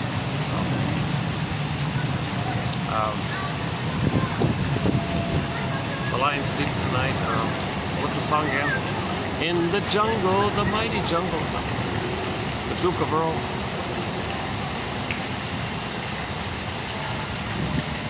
She was just 16. There's a touching song about a young mother and a child. Oh, Rockabye Lullaby. Yeah, that's a good one. My favorite one is Rockabye Lullaby. And the guy's talking about how when he was a baby, his mother was only 16. And she was on the run and all this. But she comforted him by singing a lullaby called the Rockabye Lullaby. And that's the song is the Rockabye Lullaby. So they're singing it to the audience. Dear audience, your mother is stressed out here. I'm going to imagine you had a stressed out mother. I'm going to sing you this Rockabye Lullaby. It was a clever idea. Nice little song also. Oh, they're the cute little kids. Oh, they got these really cute little kids running around here. See, these kids probably are about, let's say they're about a year old, right? See, these two kids that I'm seeing here, they're about a year old, I think. They're in the phase called the world is my oyster. So they can run around and freely and not worry too much. because they got motor skills, they can run, they can see things. All the mother's got to do is to just, keep them safe, kind of gently distract them so they don't hurt themselves. But let the child have that phase. So I noticed that the mother is not punishing them. She's being nice to them. And letting the child run around a bit. They're not causing any trouble. They're very cute. But the child is having that delightful love affair with the world. Two kids can run around. This is all mine. At 18 months, that'll dissipate. At 18 months, it'll dissipate. Then at 18 months, there's more of an educational, explorer, human-like quality, where now they're dominated by the delusion that they own it all. But at 18 months, you enter into the cortical human side of being human area. But prior to 18 months, they're just confused. They're cute and confused. So don't hurt the babies before 18 months for having these delusional ideas. Quite the opposite. The mother is meant to say, how wonderful you are. Look at you. I see you. How amazing. How wonderful you are. That's awesome. That's fantastic. She's meant to treat the baby, worship the baby like the baby's a god or something. A little bit like that. Oh, that's so incredible. Oh, yes, I see it. How delightful. Look at you. I see that. Look at you. Oh, that's great. Like that kind of enthusiastic kind of let the child be seen as a unique, special one. Validate his uniqueness. At the same time, know that he thinks the world is his oyster. So tolerate that phase, but accept his uniqueness and see how wonderful and unique and how I see you. I see you, you're unique, you're wonderful.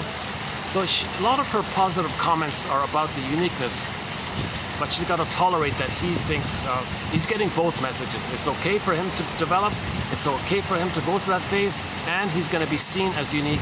And then at 18 months, a major transition takes place, a new console. Okay, the wrecking crew comes in, the demo crew comes in, and a new console. At 18 months, there's a new console. Oh, by the way, oh my God. If Inside Out had a prequel, they'd create a new console at 18 months. Yeah, there'd be a new console. So at 18 months, there'd be a new console. At age 3, there'd be a new console. And now what we see in the trailer is that at age 13, there's a new console. So 18 months, new console. Age 3, 13, and then maybe 18 or something. And then maybe 40, and maybe 70, something like that.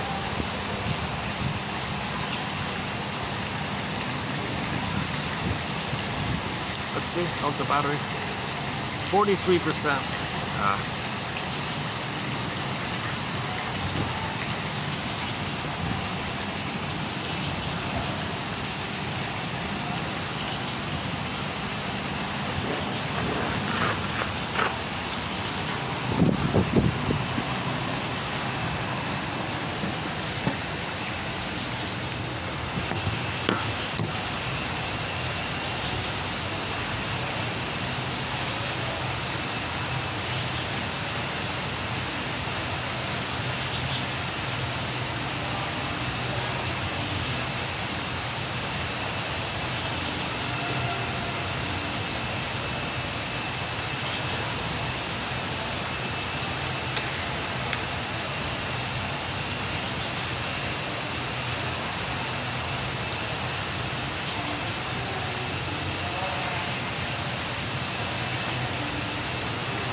Okay, where are we?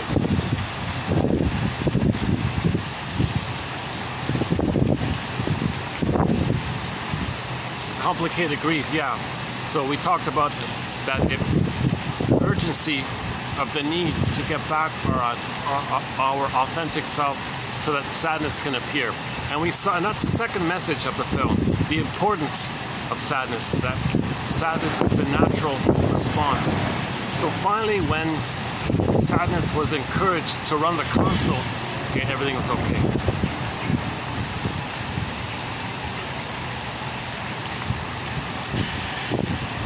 That third message. All of the emotions have like self-acceptance. So that when they say all of the emotions kind of coexist like that, that's kind of like accepting what comes up when you're triggered. It's an old fear from infantile time. Well, reparent yourself, accept yourself, interpret it, know it. Okay, know that you got to forgive your mother for traumatizing you as a baby. Get her story. Why did you do it? Why did the mother do what she did? Why did she? Maybe she had survival anxiety. Maybe she played her past onto the child, trying to master her past in the false delusion that she can somehow. Or she's trying to know her past by restaging it with her child so she can know what had happened to her by recreating it, called intergenerational trauma. So get your mother's story. Why did you do what you did? Why was the mother emotionally immature? Why was she not loving the child normally? Like, what's going on? Like, what happened there? Was the mother an adult child? Was she emotionally immature? Was the person unmothered? Okay, so enter the song. Sometimes I feel like a motherless child. I played the one by the guy who, what's his name? Hootie something. Hootie, the guy, the lead singer of the band, Hootie and the Blowfish, whatever his name is. Hootie something. It's only 1 minute long.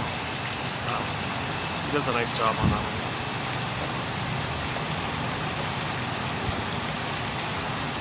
So why did we as babies feel like orphans, and why did we feel exiled and unseen and unwanted? Why was there a lack of an emotional connection? Why weren't we seen and soothed and held? And what's going on there? So when those things take place, we freeze up our soul, put it into cold storage for safekeeping, and then we become like her, act like her, treat others the way we were treated, to finally know how we were treated to get our story so we can stop repeating.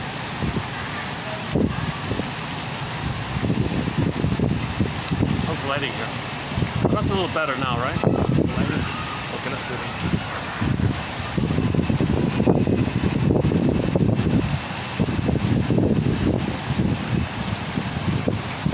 Yeah, let's let me change something here. What if I do this?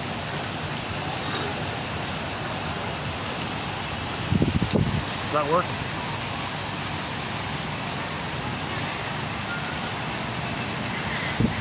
So I gotta get the fan on. I'm trying not to get the wind to blow on the microphone.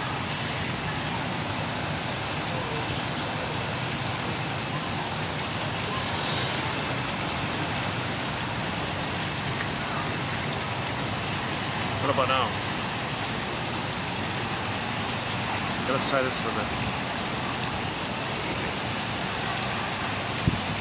Oh, there we go. Yeah, okay, let's try this for a bit. Yeah, see, it's not draining. 98, it's not working. 40%. Hold on a second.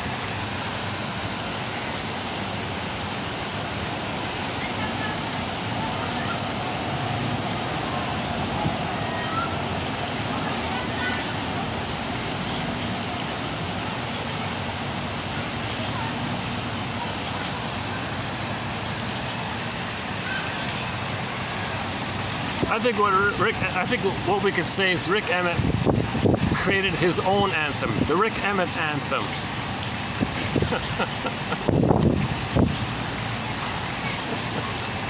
It's the funniest thing I've seen in terms of guitar work. He started off playing the national anthem and all this, and then he just went loose, kind of thing, and it totally wasn't the anthem anymore. Then maybe he reminded himself in the middle of it all, oh, let's pluck in a note or two that it is the anthem. And then he lost himself again. So it's just 3 minutes of guitar antics. Very, very skillful, very fun to listen to.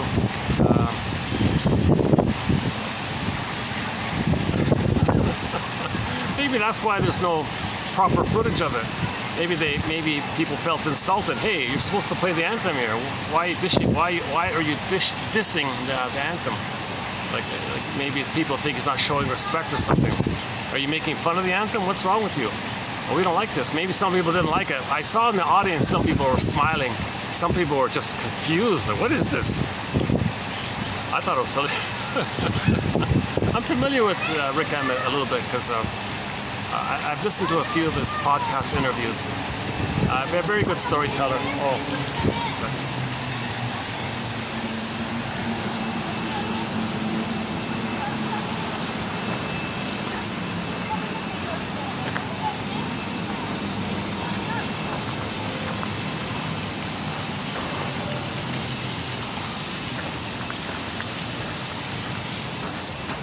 Let's try this one.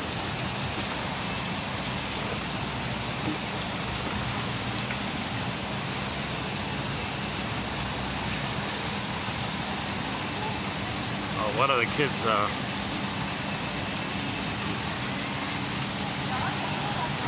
slightly hurt himself or something. But the mother's... Oh, now he's smiling again. Oh, that was quick. He recovered quick. So there's a soothing mother, yeah. So she soothed the child. Don't worry, I'm here for you. You're not abandoned. You can lean on me.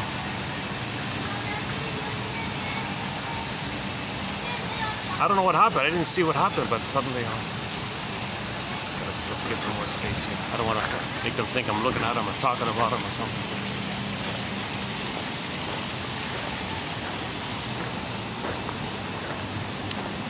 The Disney film Inside Out. So that's. Okay, let's just leave it there for the time being. So in conclusion, two types of feelings. The primary, quote-unquote, more human side of being human, joint, the golden ball area linked to our identity. If the identity is frozen and we lose those positive feelings, we're back in the first brain, the survival brain, anger brain, survival slogas, my greedy, your greed, either or thinking, part-object relating, lack of empathy, lack of care, lack of feeling, okay, they're just a survival anxiety. And some people develop a personality structure around that survival anxiety brain. And those are people like antisocial, narcissistic types, lack of empathy for others, antisocial bully patterns, Iago, cynical types, witchy BPDs, and etc. What about here? What about here?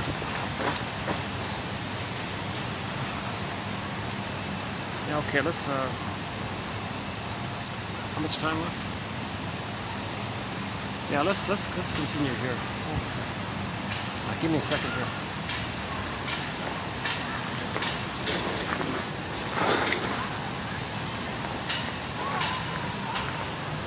All right, kids, the whole place is yours. You can run wherever you want.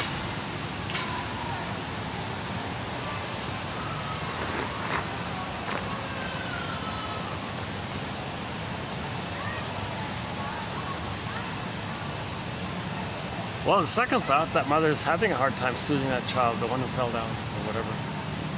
Kid's still upset, right? Well, let's see how she soothes the child when she's upset.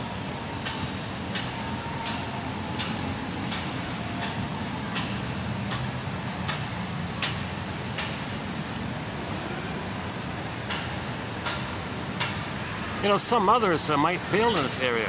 Like one of the little kids, I'm assuming, fell down or something. It's like a rocky floor here. Maybe that's it. Maybe the kid scratched himself. You know, some others might get annoyed at this. I don't know how to soothe you. I wasn't soothed when I was upset. Get over it, baby. Okay, so whoa. So in the trailer in Disney 2, anger went into the bottle. Now the person can't even feel anger. Now there's suppressed anger.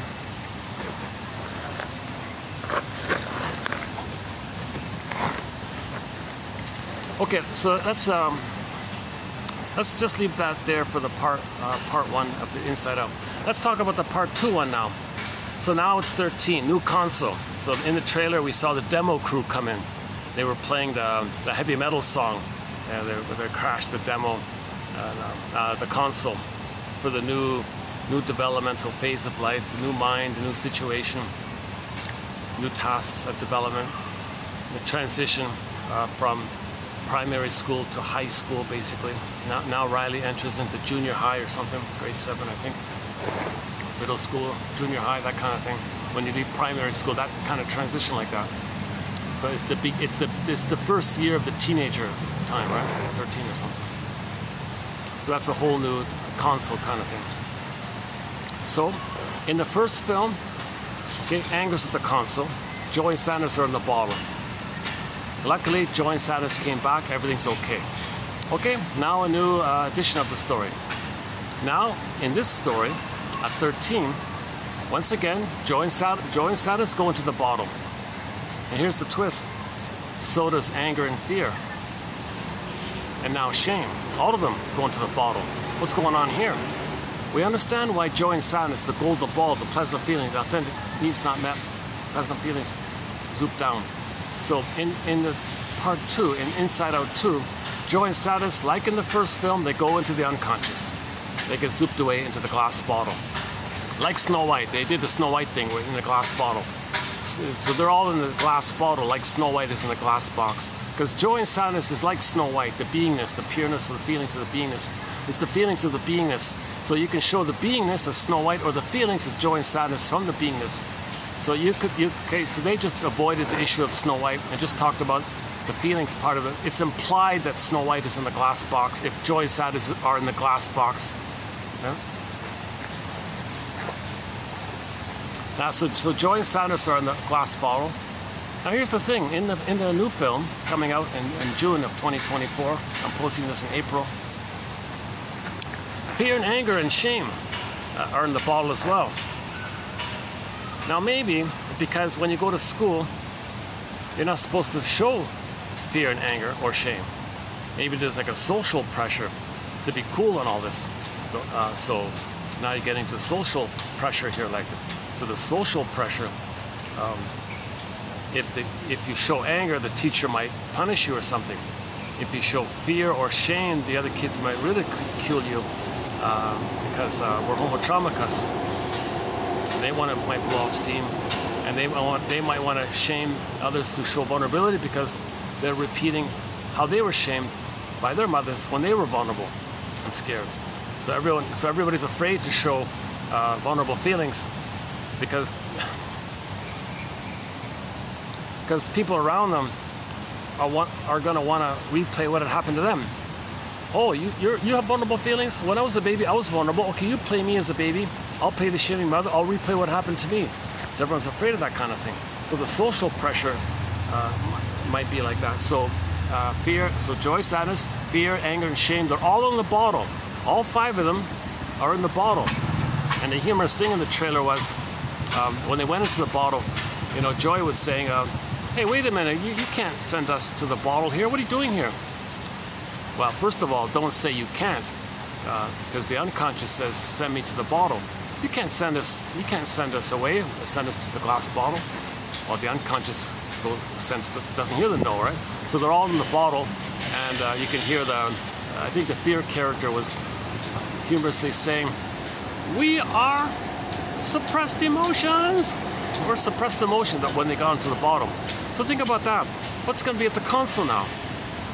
What's the person going to feel if the joy and sadness is zooped away, their survival feelings are zooped away? What's the person going to feel? What's left?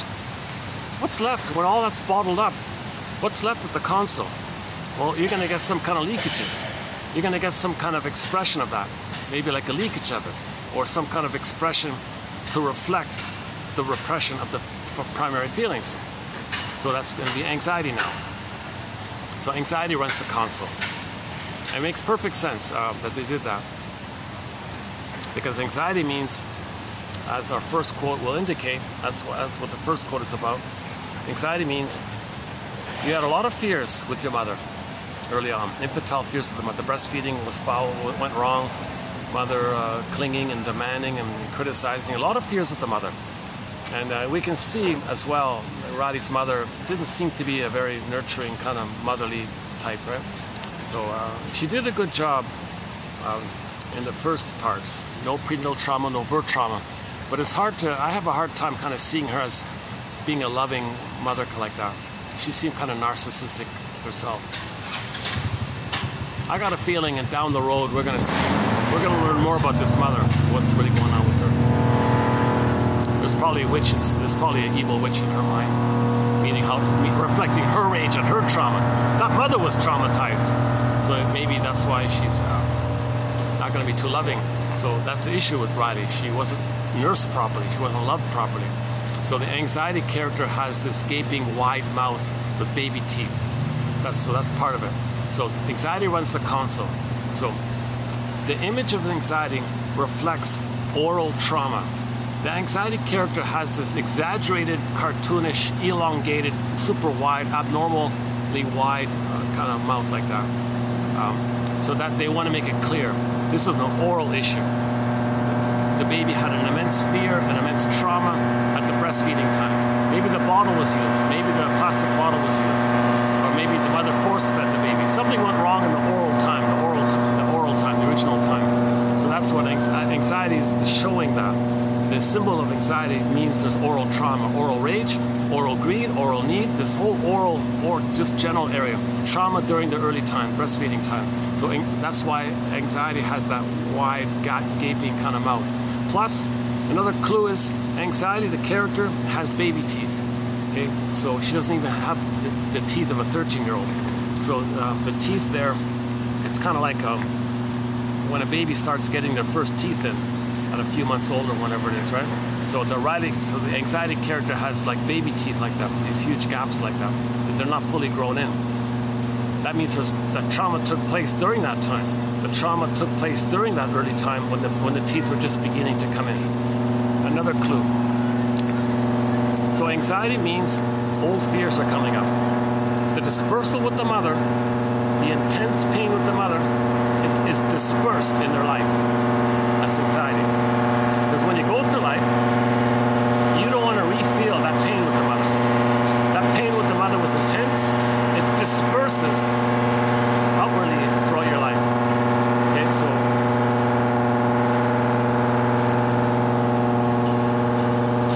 oh, she finally did it. Oh, she calmed down the kid. He's okay now. She's okay now.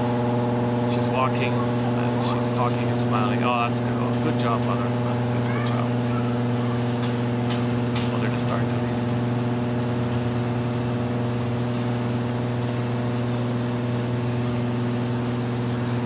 So it's two mothers with their strollers and the two little kids. All the kids are running around. They're okay. So everything's okay now.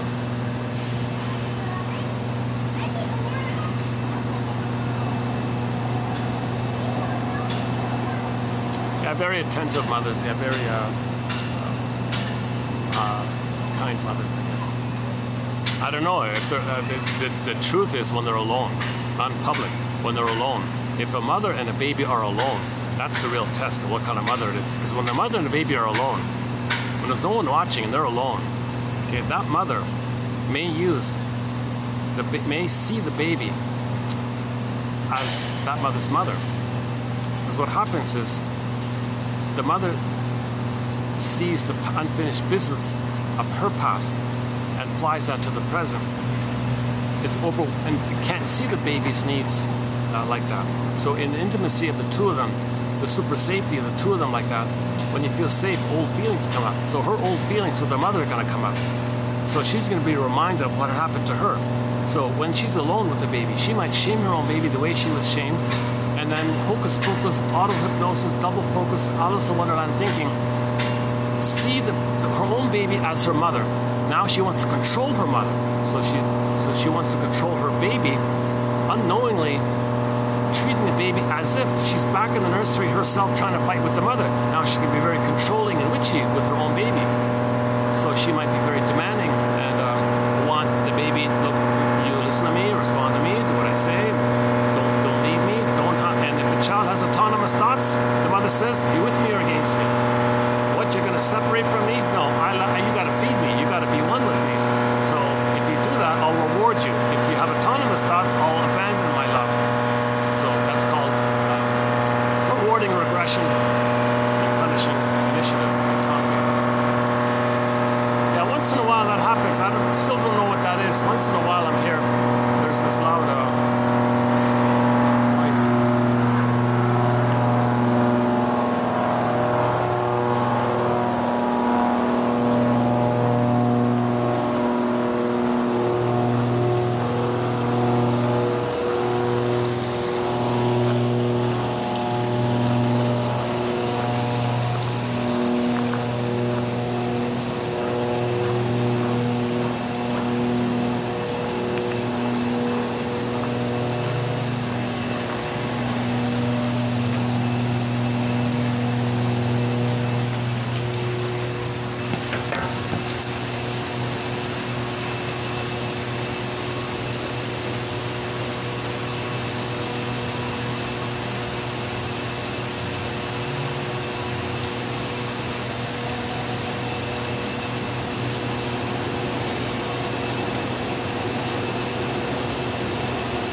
Tangerine's one of our companion beverages. Tangerine.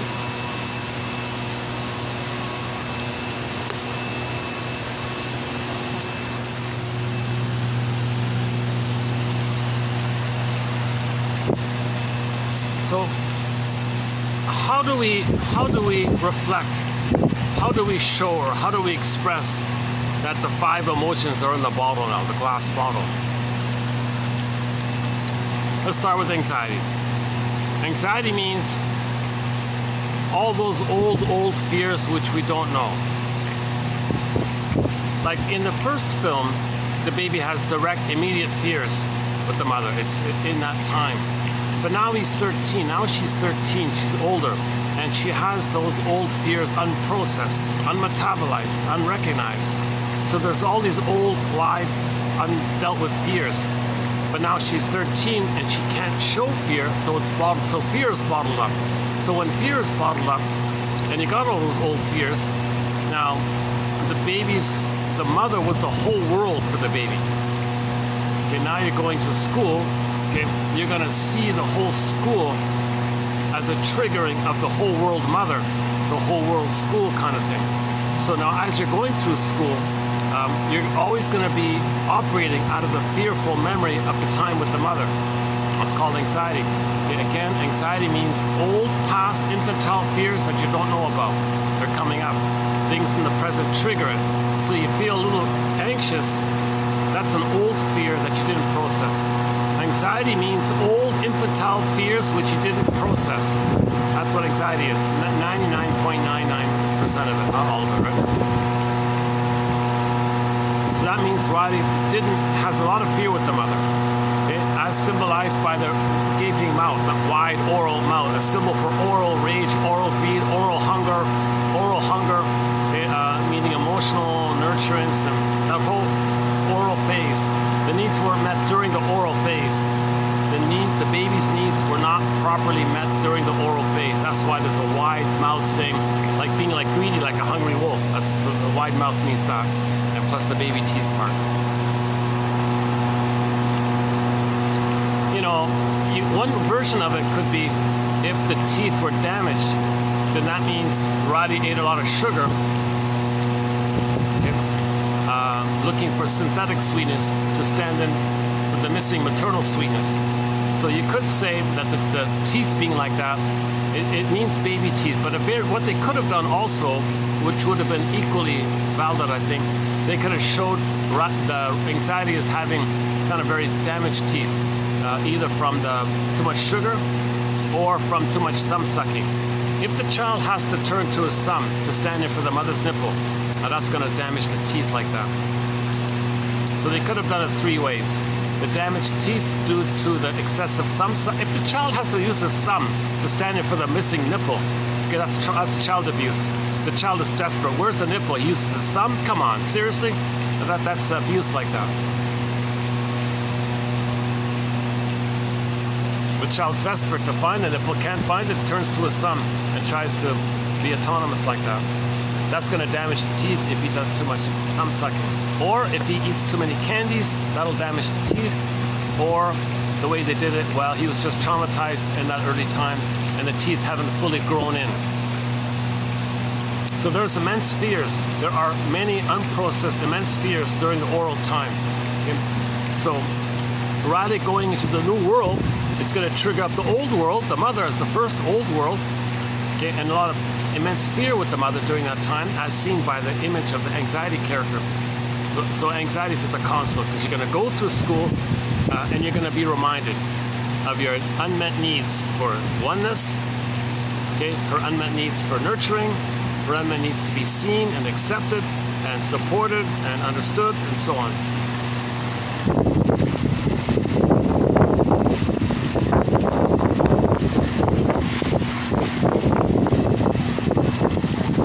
Did we get him in? I was trying to show you the swan. I'm not sure if I got it in. My camera's sort of on an angle, like I got to point it the right way. Sometimes I forget which way. I got it a little bit on the left, a little bit on the right. The guy there. Hold on a second. Let's do this.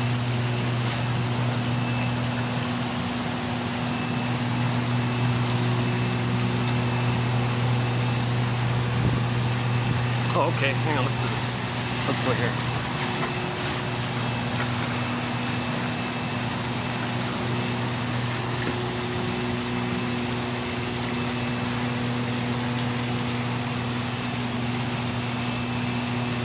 Oh, they're replacing those little extra plants. All those are like sprouting branches from the side of the tree. Just trimming them up, I guess.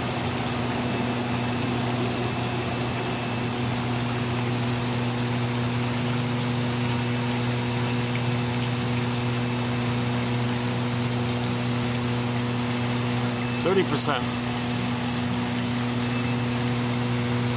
Let me see if I can squeeze this in within the 30%.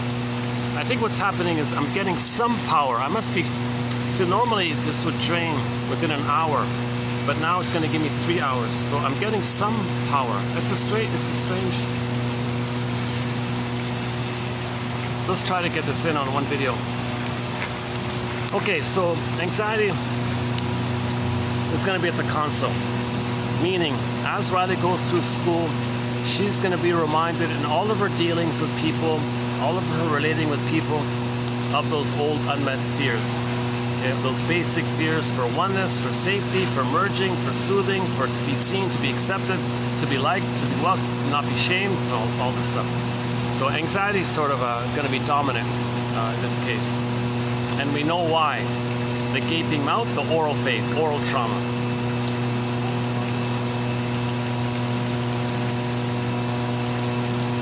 So fear being in the bottle is for the old, present, at that time, direct fears. But that's in the past, it's unprocessed, he's older now, and you're going to be triggered of those old fears.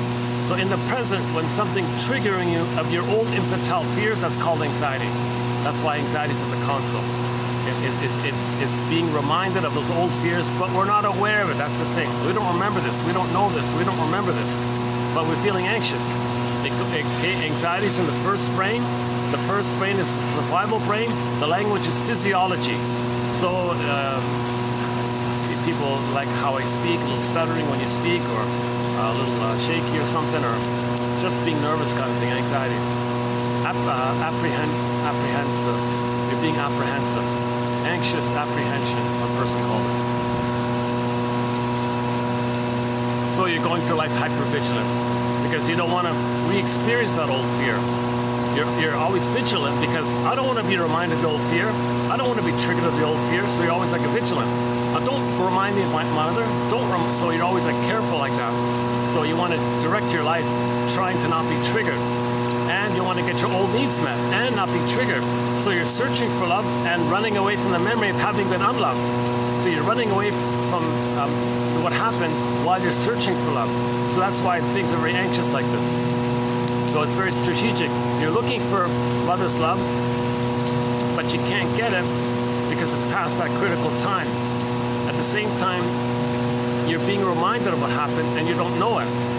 So you don't want to be reminded, plus you want to get the love that was missing. It doesn't work. So that's why we can't have anxiety forever at the console. Okay? Just as it would be miserable in the first film for anger and fear to always be at the console. Likewise, in part 2, it would be miserable if only anxiety and the other characters there would be only at the console. We got to get joy and sadness back. Joy and sadness is the golden ball. Joy and sadness is our soul. That's the Snow White. Joy and sadness. Okay, it's all about getting joy and sadness back. The golden ball. We had the golden ball, joy and sadness. It went down. We want to get it back up. It's all about getting back up joy and sadness. So we don't want anxiety forever there. Okay, so anxiety is for the old fear.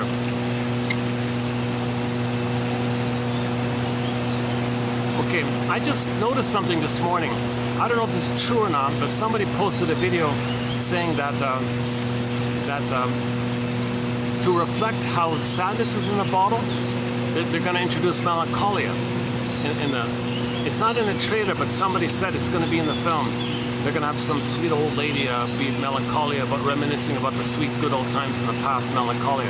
Now, Riley's only 13, so you can remember the past and remember sweet good times or whatever. That's not necessarily pathological. It's too early yet. She's still going forward.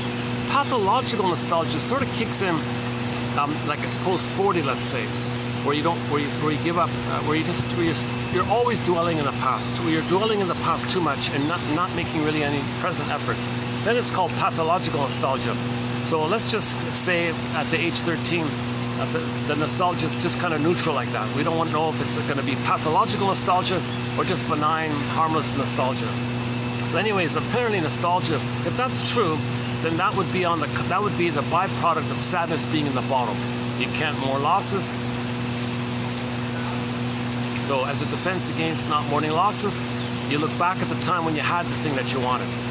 Like you look at the time when you didn't lose the thing that you lost, when you had the thing. Okay? So sadness means you admit there's a loss. If you can't admit there's a loss, well, you look back in your past. Well, we were together, we're reminiscing. Oh, I remember that time we were together. Oh yes, how nice it was. Okay, that can be a defense against the inability to admit the loss. So when sadness is in the bottle, they can't admit losses. So if you can't admit loss, one strategy is, well, just go back in your old memories, nostalgia. Just be nostalgic. That's a defense against admitting loss because sadness is in the bottle. So if that's the case, then to reflect on the console how sadness is in the bottle, we have nostalgia on the surface. As a defense against the inability to admit sadness, you have nostalgia there. So nostalgia can be a defense mechanism. It can be benign, but it can also be a defense mechanism. Now, it depends on the question of degree here. If it's too much, we call it pathological nostalgia or pathological melancholia. Yeah, the nostalgia could turn into melancholia too. So in future series, depending on how it goes, they could convert nostalgia to melancholia and a pathological reminiscing, pathological melancholia, pathological mourning. It could call complicated grief. So that it starts off with nostalgia, let's say. It could end up with complicated grief if they do a future Inside Out 3 or 4 kind of thing. If they do an Inside Out 3, 4, yeah, let's say 4, let's say. If they do an Inside Out 4, okay, they could convert nostalgia in the bottle, and on the surface you'd have a complicated grief. Now you're getting the curmudgeon, the bitter curmudgeon area. Snowballing, kindling effect on all this. Okay, so we discussed fear in the bottle, anxiety on the surface. Okay, sadness in the bottle. Now the new thing is maybe nostalgia is on the surface. If nostalgia, if that guy who made that video was making it up or whatever, or just speculating, I wasn't sure if he was confused or if it was true, or I don't know. If it's not the case that nostalgia is going to be at the console, then if sadness is in the bottle, then anxiety can still reflect that, because in order to feel sadness, you're going to be reminded of the fear around losing your identity, and you need an identity to have sadness. So anxiety is doing double duty. Okay, so anxiety is going to cover both the old fears of the mother, and anxiety is going to also represent the inability to feel sadness, because to feel sadness, it would bring up the old fears of losing your identity due to the interaction with the mother. So anxiety can cover both the bottle of fear and the bottle of sadness, if that's the case. Because in the trailer, we only have 4 emotions on the surface for the 5 in the bottle. Okay, so we have 4 in the surface, 5 in the bottle. So if I go by the trailer, then I'm saying anxiety represents both fear and sadness in the bottle. Okay, what about anger? Anger's in the bottle. Well, in school, you get in trouble if you show anger. So my first thought was, why didn't they put passive aggressiveness? See, that means you're angry, but you're afraid to know that you're angry. You don't know that you're angry because anger's in the bottle. But you are angry. It's in the bottle. How does that express? How does that leak out? It's called passive aggressiveness. So they could have done it that way. So passive aggressiveness, we have a whole thread on this. Scott Wetzler, he's the author of a self-help book entitled The Passive Aggressive Man. He's sort of the main lead at this time on this topic. It usually means you're angry and you express it sneakily by not cooperating, by making excuses, being late, changing your plan, being vague, hedging. I didn't mean that. You thought that? Oh, it's your fault. You don't want to cooperate because you see the demanding mother onto the world. So if anybody in the world wants something, you're going to rebel sneakily, covertly kind of thing. Usually it's lateness. Usually it's deliberate inefficiency. You know, the workman doesn't want to do the job, so he'll take his time or make mistakes. He's expressing his anger in those kinds of ways.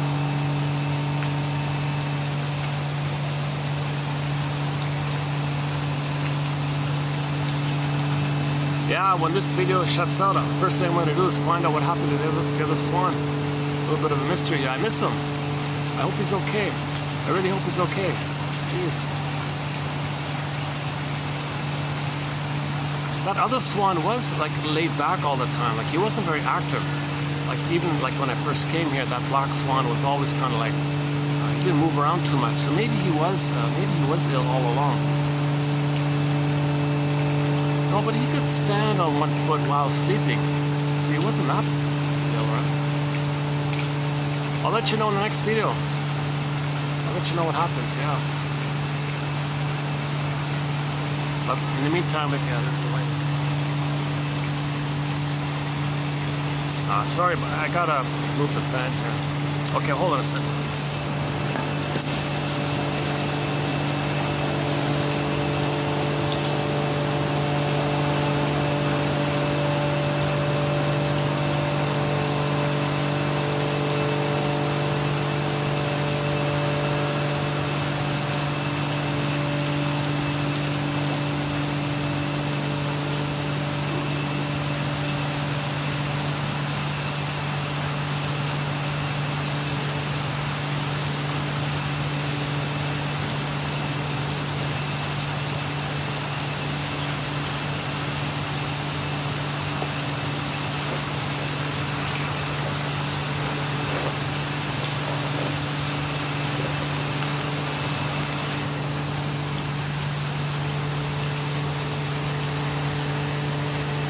25% left.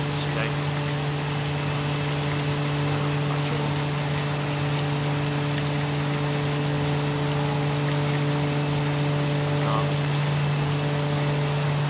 Let's hurry this up then. What time is it? 3:34.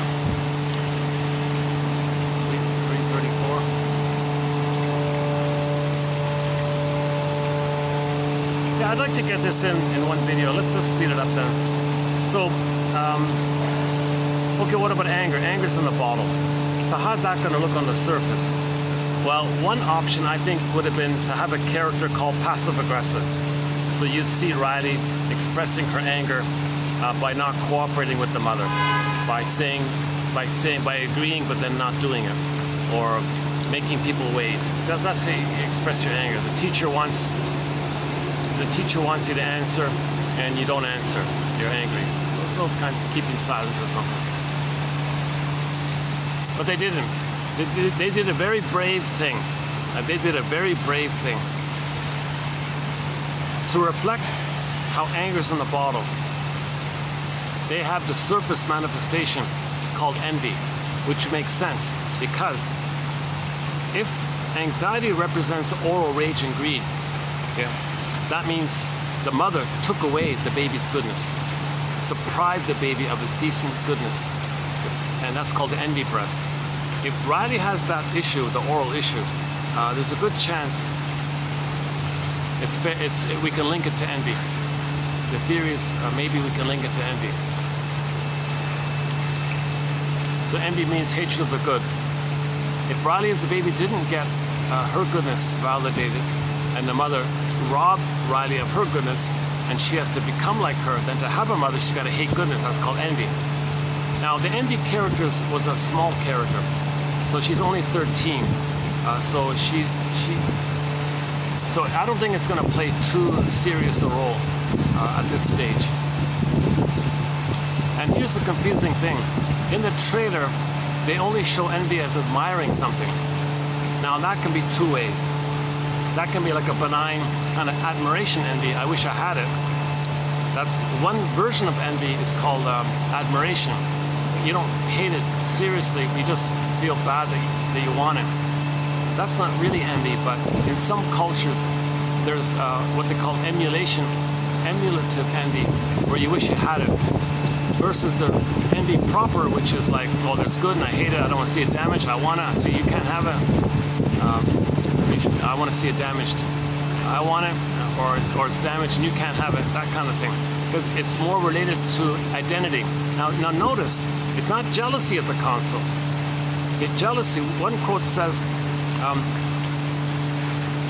envy doesn't have the self-esteem to be jealous. Jealous is later on. Jealous means you have your identity, you just feel bad that you had something and lost it, you feel a little pang like that. It's okay, it doesn't question your identity. Envy is about identity. Envy is a more severe issue. Envy is about it's a two psychology, mother and a baby. Jealousy is like a three-person thing. You had something, like you had a friend and that friend left to another friend. There's like three people there. It's like a family, or it's like a later on kind of thing. And jealousy is not so serious like envy. Envy is way more serious. And anxiety reflects the oral time when it's just two people, the serious time, the baby and the mother. So envy being at the console, just the very fact that envy is at the console means there's trauma early on, which anxiety reflects, that there was trauma early on. Many children wouldn't have envy at the console. Only babies who are traumatized can experience envy. You know, envy means something's good, it bothers me. Because I had goodness once, and my mother took it, and I lost it. Now I see goodness, that was my older goodness. It triggers the pain of what my mother did to me. So you don't want to see goodness, you want to remove the source of envious feelings. So you don't want to see good things because it reminds you of the loss of your original goodness.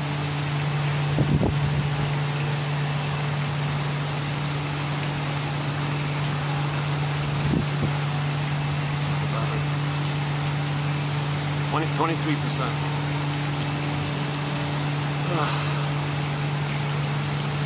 You know, one time the camera suddenly rebooted itself while I was filming and it charged up. I wish you could do that here.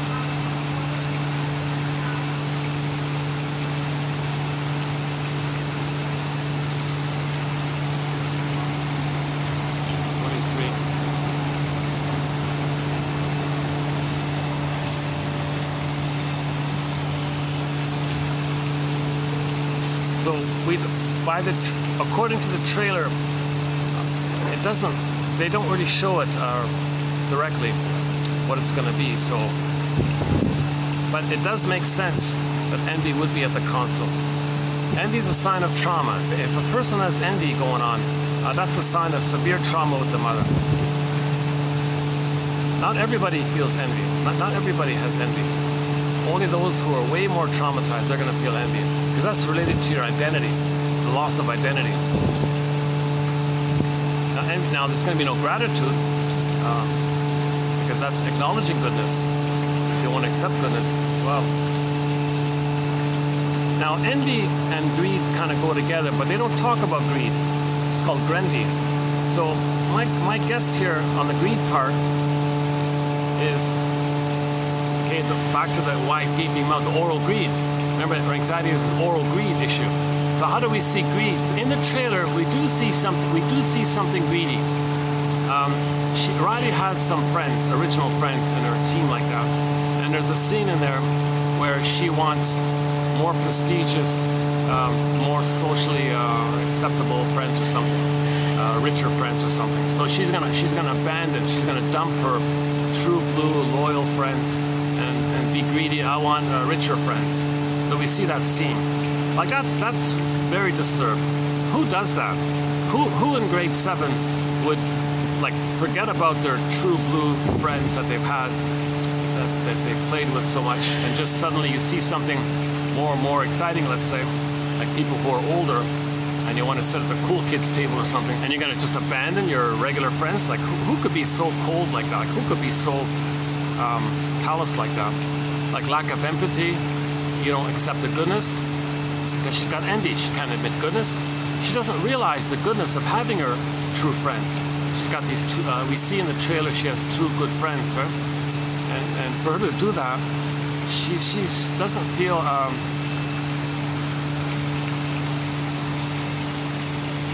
so that's the relation to greed. You don't appreciate what you have, you're looking for more. What she had wasn't enough. I want more, she says.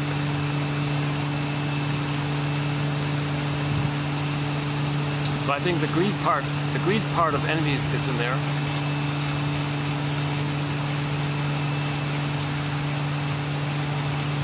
Okay, now the backdrop, of course, is the inability to feel gratitude, the inability to accept goodness as what it is, and that's why she's able to dump her good friends for some promise of some hanging out with the rich kid friends or whatever, the rich table kids or whatever.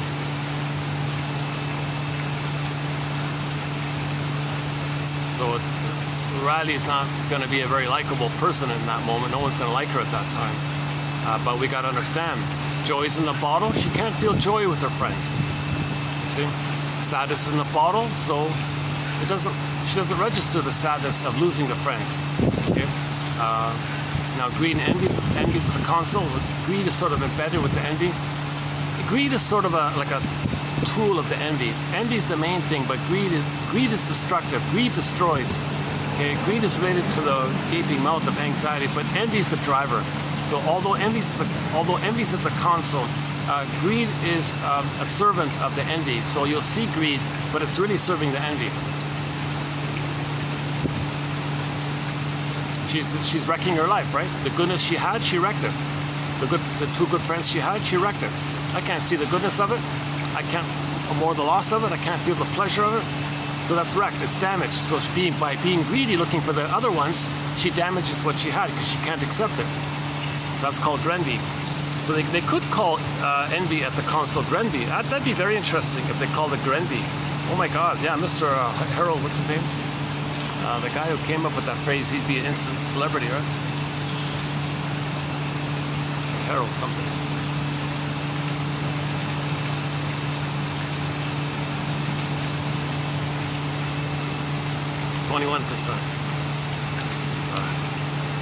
I keep hoping suddenly this camera will... It happened to me once where it did recycle on itself. It happened in the last video, it kind of recycled on itself. And for a while it charged up and then it charged down again.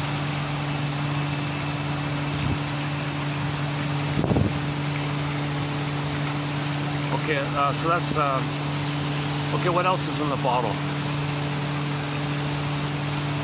Okay, so joy, sadness, anger, fear. And the last one in the bottle is shame, right? So shame is in the bottle.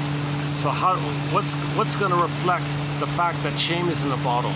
Well, when she's reminded of what happened to her, okay, it'll be a physiological response of the survival brain that'll lead to embarrassment, because in embarrassment you get physiological signs: sweaty palms, blushing, whatever, slouching, don't see me, don't look at me, the whole embarrassment area. So embarrassment reflects how we can't admit shame, how we can't admit the loss of our identity. It's too much, but it does leak out. So the bottled up shame kind of leaks out, so to speak, with embarrassment at the console. So embarrassment for the shame, envy for the anger, envy for the anger, embarrassment for the shame. Oh, and envy, yeah, okay, so joy, oh, hang on. So joy is in the bottle. We forgot about joy. So joy is in the bottle. So if a person can't feel joy or pleasure, what's the outcome of that? They created the envy character. Envy, and what, she said? That's what you call the boredom. So they put boredom. So the backdrop of Riley's emotions will be some kind of restless, bored kind of quality. That sort of expresses how joy is in the bottle. Remember, joy is in the bottle because the needs for the authentic self aren't met. So the byproduct of joy being in the bottle, they put it as NU. Now in a future film, if they put joy back in the bottle and she's older, it could be like a worse condition. Now it's not anhedonia because the person is capable of pleasure. We're all capable of pleasure. In particular, the first memory was pleasure. So joy was at the console in the first film, the beginning at the end, and at the beginning of the second film. So Riley can feel pleasure. So it's not about that. It's just that she's not feeling pleasure. So if you don't feel pleasure, what do you feel? Well, in the film they put NU for that. Bored. So if a person feels pleasure, they're not bored. If if they're feeling bored, they're not feeling pleasure. So it's close enough. It's not perfect. It's close enough, right?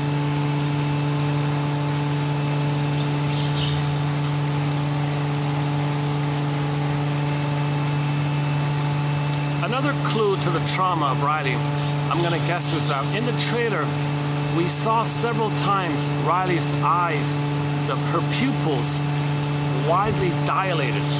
Like she looked at something with big, gaping, dilated pupils like that. Now, I'm not going to go in the area of Riley being on pills, or they made no reference to Riley being on any kind of medication or anything. So it's not about that.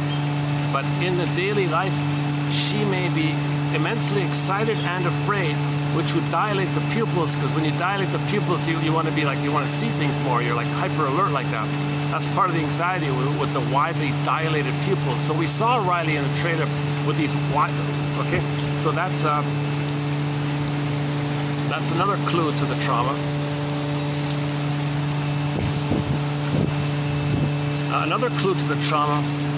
Here's a big question mark. I don't know about this part here, but why does Riley have extremely exaggerated anticipatory feelings with Valentina, the new friend there, the older friend?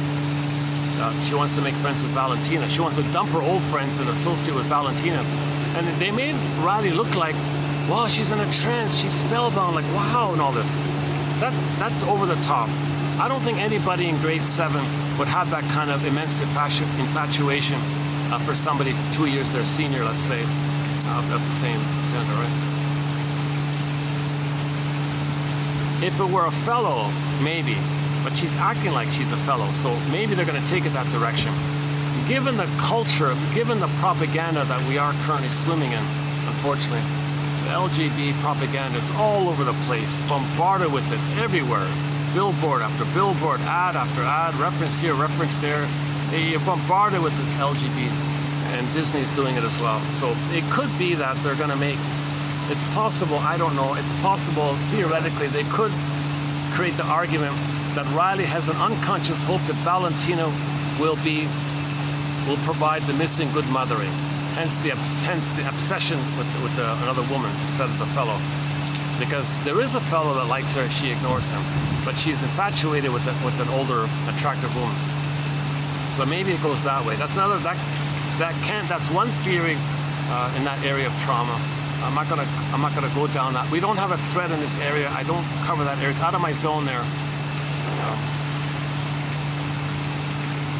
But some shrinks link the idea that if a woman wasn't mothered, she may turn ultimately to another woman for the mothering. That's sort of that area. That's what they mean.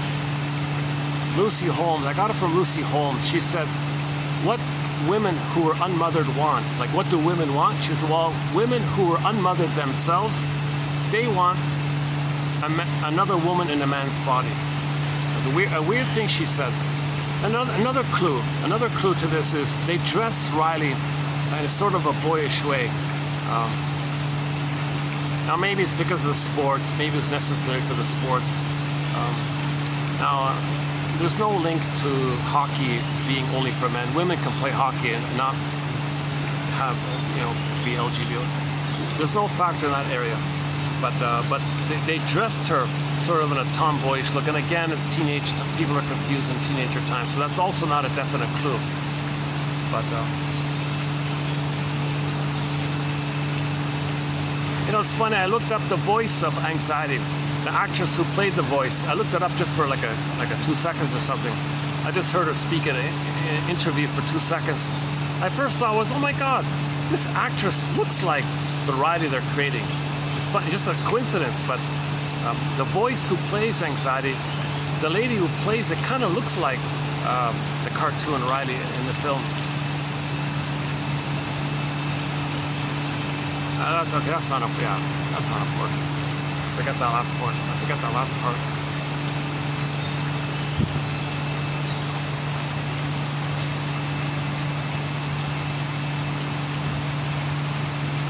Okay, let's see if I can zip in the quotes. The first quote is the main one. I just want to focus on the first one here. In reference to, in the film, in the trailer, I want to clarify this. In the trailer, we see anxiety says, I plan for the future. What? Anxiety plans? See, she's very unclear like that. What she means is she prepares the future where she's looking for mother's love, symbols of mother's love, and wants to anticipate not being triggered of the past fear.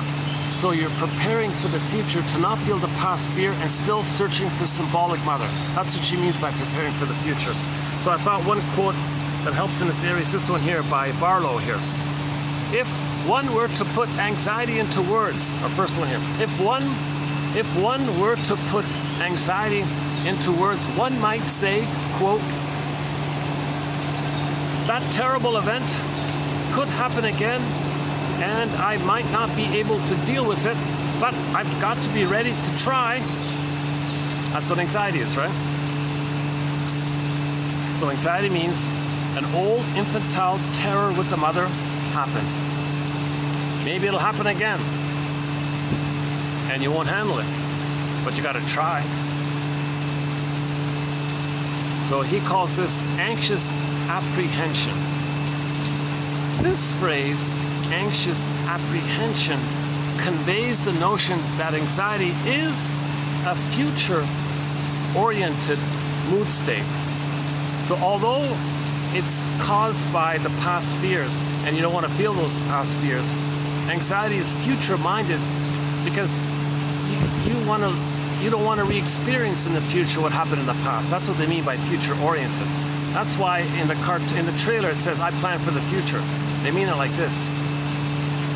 They plan not to be triggered of the past. That's what they mean by planning for the future.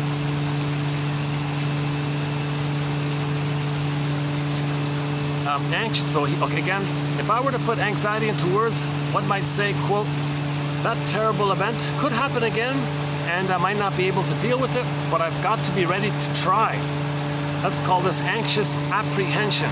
Anxious apprehension conveys the notion that anxiety is a future-oriented mood state where one is ready or prepared to attempt to cope with upcoming negative events. This is best reflected in the state of chronic overarousal or hypervigilance, let's say, that seems to characterize anxiety. So she's a little manic, hypermanic, hyperaroused, hyperarousal. Anxiety is very busy like that.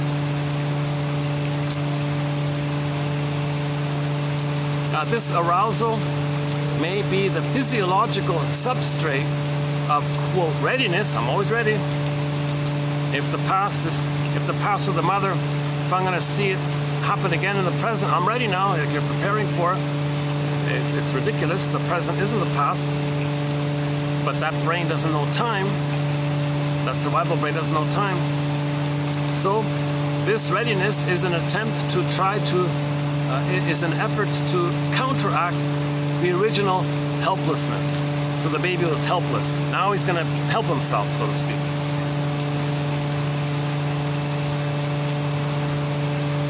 Okay, so that's it for the Disney film Inside Out. Okay, the rest I think I can do in 10 minutes. The rest, I didn't know this, but in the 20s and 30s, there was a popular, sort of typical sham self-help kind of author. He had some bestsellers, I guess, but he's sort of a typical cliche, annoying, patronizing self-help author. When I first saw it, oh, forget it, just forget it. But then I saw his definition of projection and transference of okay, he's giving definitions of transference and projection, two of our threads here. Okay, so let's include it, and I'll see if I can find some of the other things that he said that are not too bad. So from what he had 16 books, but I only found like 3 of them, I think. So of the 3 that I found, I plucked out the main ones, I think. So projection. Okay, projection. So this is a guy named David Seabury. I don't recommend his books. I think he's kind of cynical. He's negative. I think he's an angry, depressed kind of guy from the way he writes. He writes in he generalizes too much and uses some harsh terms sometimes. Now this is back in the 20s, so it's a little different, I guess. But anyway, some of them are okay. So I try to pick out the lighter quotes of his, the more helpful ones. Okay, projection is the act of judging the world by our own mental state. The mechanism by which the individual puts his own fear, temptation, etc. upon others and believes that they possess the intentions he has suffered in the past. He's seeing his life through his past hurts. He's seeing life through past hurts. That's what I like, yeah. He's seeing life, that's what anxiety is. Riley's going to see life in terms of past hurts. That's called anxiety. Because you're going to project the past into the present. The present can trigger the past. So the present becomes the presenting past. It's unfinished business, unprocessed, unmetabolized. Mother didn't soothe the baby. Like today, the lady soothed the kid that fell down. I'm assuming the kid fell down. The mother soothed him. Everything was okay. He left happily. Let's say that mother shamed him and then forced candy down him or something. Here, take the candy or something. That's trauma right there. Then she would have traumatized the kid. But that didn't take place. So that kid was soothed by the mother. That'll be in his memory system. Then he can soothe himself. So later on, when that kid has any kind of worries in his life, oh, he can soothe himself because the mind is there. The mental structure is there to soothe himself because the mother soothed him. The way the mother treats the baby, he's going to treat himself, kind of. That's not bad about projection. Projection is the act of judging the present by our mental state, by our blueprint, by our template, by our schema, our script. It's the mechanism by which the individual puts his own fears, etc., or wishes, or unmet needs, or what happened in the past upon others, and believes that they possess what he's projecting. He's seeing life through past hurts.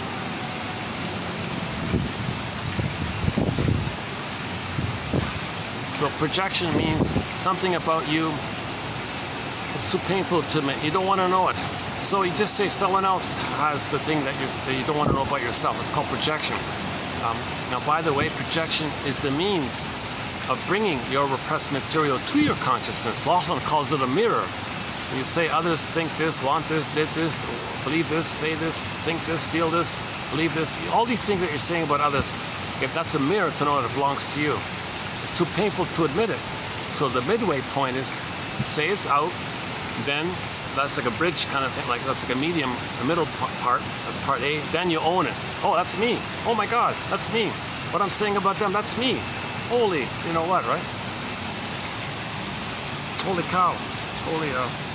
Holy mackerel. Oh yeah, from the Kingfish story. Holy mackerel. In Amos and Andy, the guy kept saying, holy mackerel. Holy mackerel. Holy mackerel. Holy mackerel. Yeah, so you think someone else is this or that, then you pause and say, wait a minute, aren't I like that? Maybe I'm like that. Maybe I... Holy mackerel, it's me. I'm talking about me.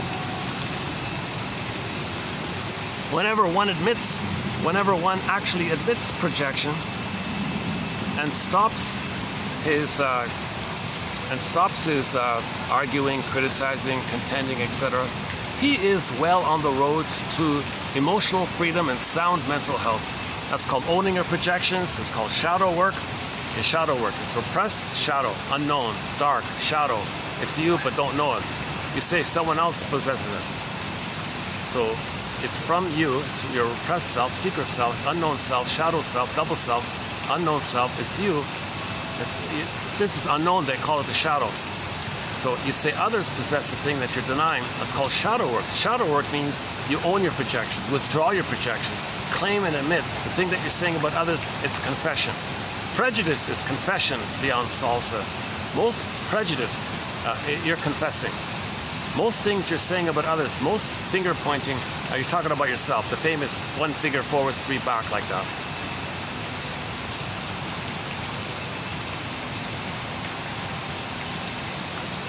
Now, there may be a crumb of truth to what you're saying. That's called mote beam projection. Mote beam. You find a crumb of truth, use that as a hook to hang your coat on and say, well, they own the coat. And it's a minor thing. Now, if you can't find a crumb of truth, then it's called direct. You don't care. You just have this deep need to not believe that it's you. If Riley says to a classmate, if Riley later on says, that kid over there in row 2, row 7 or whatever, row 8 or row 10, that kid over there, I'm telling you, that kid is damaged goods or something. That kid's damaged goods. If Riley says that, okay, she's meant to realize in what way does she feel like damaged goods. Your judgment, okay, that's code for how you feel about yourself. Your judgment about others is code for how you feel about yourself. The parent must free his mind from the projection mechanism before he can help his child think intelligently. Yeah, so the children are going to be bogged down by the parents' projections. So parents have to own their projections, and the child can calm down and think clearly. Oh, that's obvious. One client wanted to control himself a lot. Like he wanted to control his feelings. He wanted to control and repress. He had some idea that he wanted to control himself or something. So he would say that some invisible sky god or something controls everything. The attitude is a projection of his own emotion about himself. So we project, Carl Sagan says, we project our nature onto nature. Like we project our psychology outwardly. So what's going on with us? We say the planet might be it. So yesterday, Karen Horney, in the Karen Horney quote from yesterday, she said that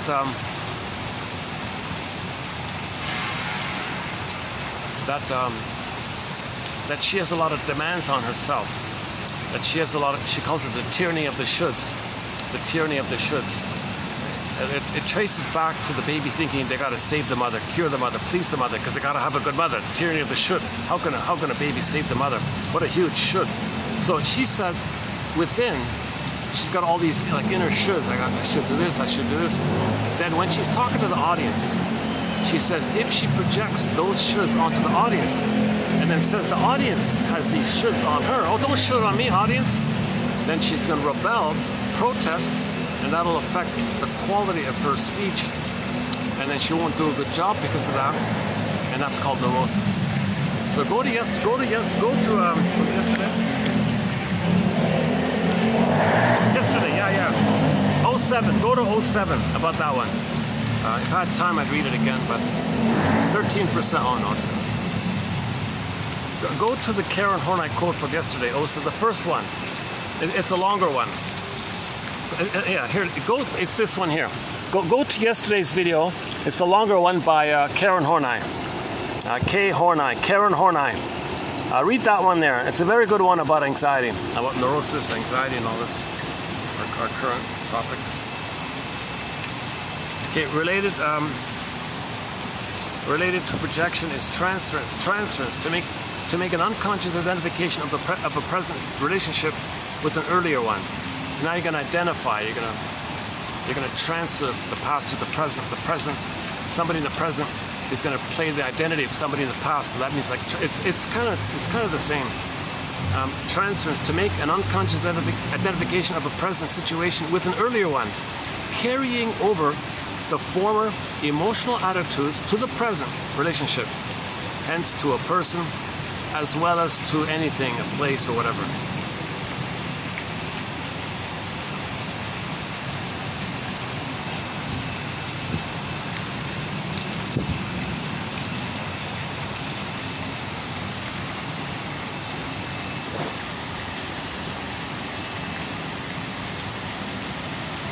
His self-justifying process or egocentristic thinking is diametrically opposed to normal reasoning and is known as rationalization.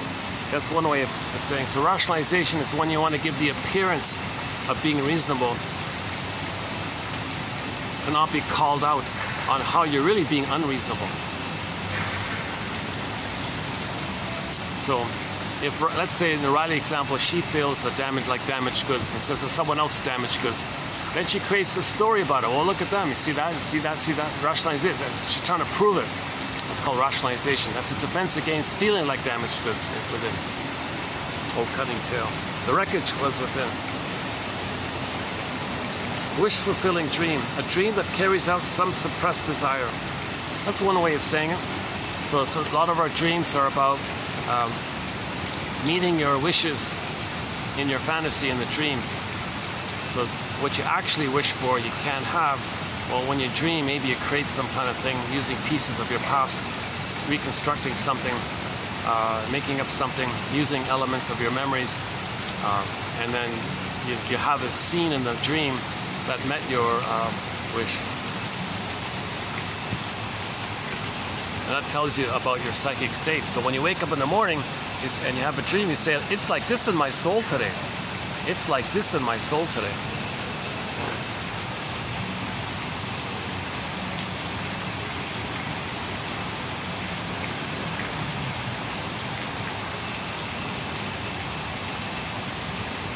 Neurosis is often defined as some deficiency or deflection in the power of attention. Whenever abnormal mental images are set in motion by environmental influence, okay, so something in the present triggers all those images in your brain from childhood. Things in the present are associated with a distorted impression made upon experiences in the past. Our power to attend to the present is interfered with, or our attention is deflected, our focus upon the situation at hand is deficient. Old mental images, unconsciously associated with some aspects of the present experience, rise to consciousness and obliterate our true mental response. Yeah, so something in the present triggers the images you made. The baby might make an image of his mother as a monster. Now somebody slights you in the present, and you have like exaggerated images. You're not seeing the harmless thing in the present, the benign thing in the present. They're just meeting their needs, they're under stress or whatever it is, and you're having all these emotions from the past. So that's one way of talking about neurosis. When something in the present triggers your old images, your old mental images. So that's called imagos about yourself and others. The word complex only means a mass of similar negative images working together. So for the self, like for example, somebody, I'm bound to fail, I can't succeed, okay, blah, blah. Okay. A negative state is controlled by negative imagery. So if you got a whole bunch of negative images about yourself or others, you bundle them up, it's a mass of them, that's called a complex. So the jargon complex just means a theme, like you got a whole bunch of negative images that you made from your childhood about yourself or others. So if you got a mother imago as a monster, and you got a whole bunch of monsters in your mind, that's a complex. You got a mother complex. So all over the place, you don't like anybody because you think everybody's your mother, and your mother hurt you, and you're enraged. That's neurosis. Okay, on the lighter end here. On the lighter end here, that's a heavy one, right?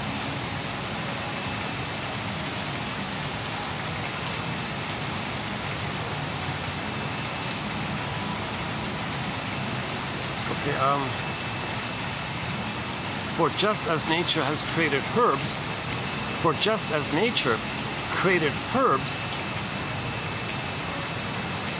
that man has learned to use for his bodily health, so there are curative ways of thinking that lead to mental well-being. So that's our self-help thread. We got some very good self-help kind of self-soothing kind of ideas that one can apply for themselves. For example, your friend says something, you say to them, you must have a very good reason for saying that. Oh, that's empathy, that's validation. Your friend says, oh, he's such an idiot. You must have a very good reason for saying that. And they free associate and more can come out. I think such and such. Well, what's the hardest thing about those thoughts?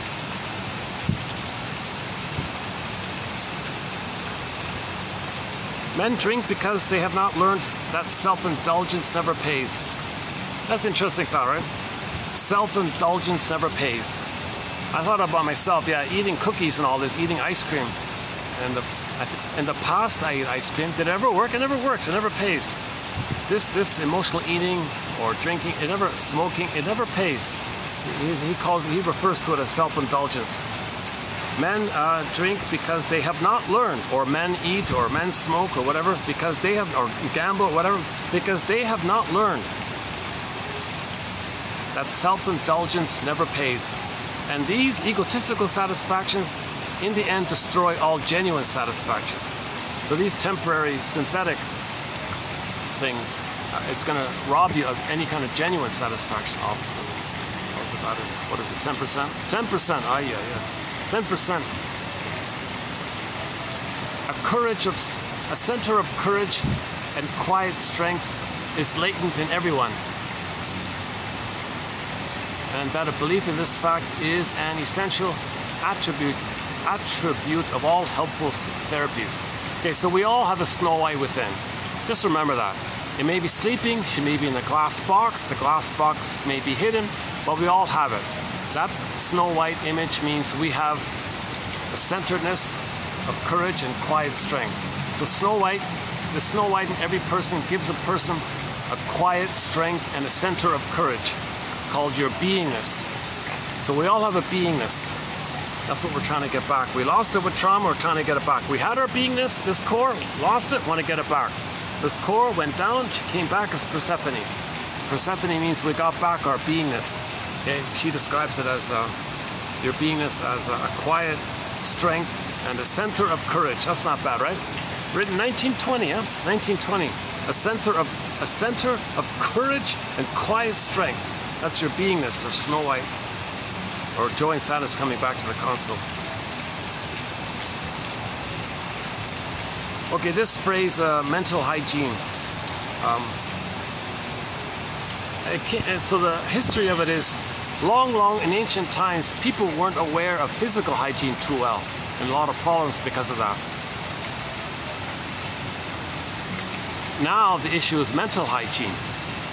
We don't realize 90% of the babies in North America are being abused by their mothers, and no one even knows it.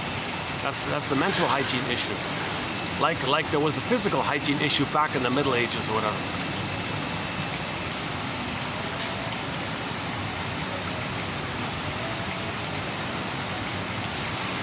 Okay, let's just skip some of these. Let's see.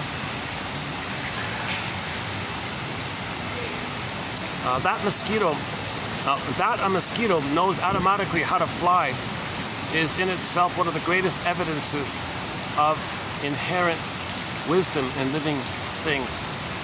Yeah, so he was going on about how that little tiny, little like tadpole-y kind of thing, like a little black speck in the water like that. Suddenly, poof, it's a mosquito. That mosquito knows a lot. It knows how to avoid you. It knows that humans have blood that it needs. Like, how does it know all this?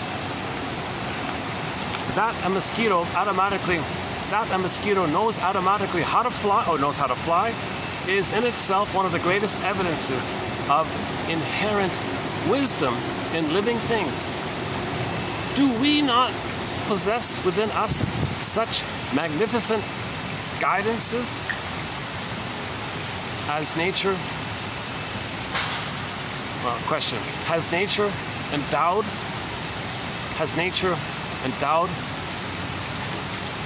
all other creatures with this precious information and neglected man? Come on. So did nature give everything that's alive this innate wisdom, but not us? We have it too, but we lose it in trauma. So we want to get back our innate natural wisdom.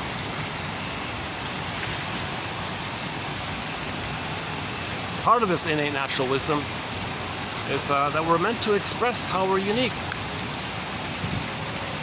And we're conscious of it. That's the difference. We're conscious of our uniqueness, and there's meaning and pleasure through that. So everyone expresses their uniqueness. Okay? They do it unconsciously. The mosquito does it unconsciously. Every mosquito is a little unique, but they do it unconsciously. We are meant to express our uniqueness via our conscious awareness of it. That's a great delight in that way, because we're aware of our pleasure.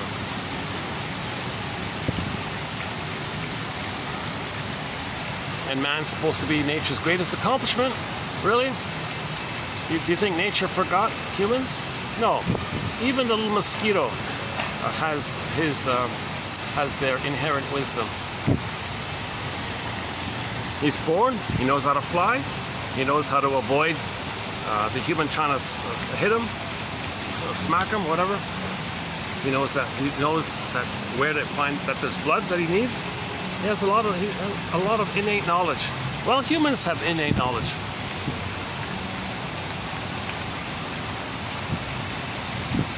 Mothers have an innate knowledge of how to deliver their baby naturally, but they're confused. Well, get back that innate knowledge. Restore that innate knowledge. We have it. We lost it. Get it back. We had the golden ball. We lost it. Want to get it back. Once we get back our golden ball, we have our innate wisdom and virtues and morality and ethics and all these things. I gotta close this before the battery shuts out in order to capture the video. Okay, a definition of compulsion. Yeah, this one wasn't bad as well. Compulsion, a persistent, compelling impulse. These chairs. You know, those other chairs are better. Yeah, let me get a comfortable chair. Hold on a second.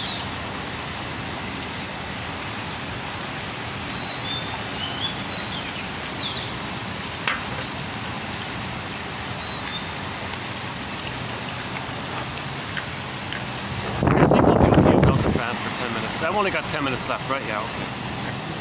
Hold on a second.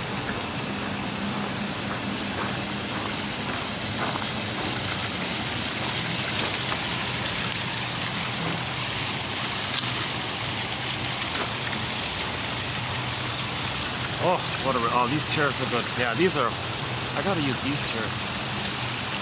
I wonder if they'll let me. Now, these are their premium chairs here, right? Yeah. Only got two of them.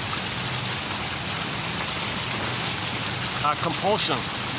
A persistent, compelling impulse to perform an act which is contrary to the better judgment and will of the person. Makes sense? Wherever the individual's intelligence is driven by fanatical desires or abnormal prejudice, compulsion is to be recognized. If the normal behavior pattern of self-expression is blocked, the motor forces easily become over-concentrated upon a single outlet. So your natural life force and all this, for your life and all this, if it's blocked, it can be diverted, funneled into one area, and then it's extreme. So prejudice can be in that area.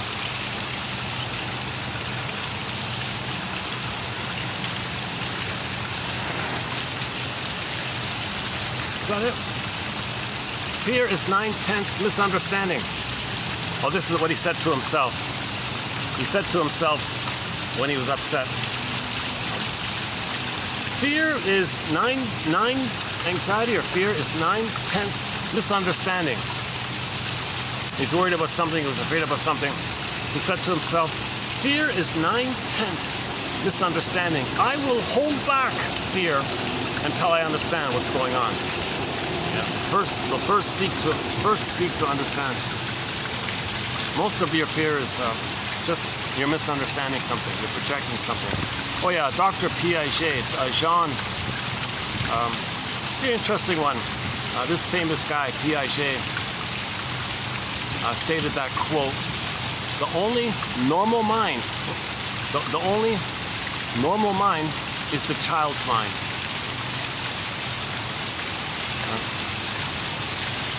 Children don't have this desire to lie or deceive and all this, right? Only when they're traumatized do they do that. So children usually maintain their natural, healthy mind. Children are usually more honest.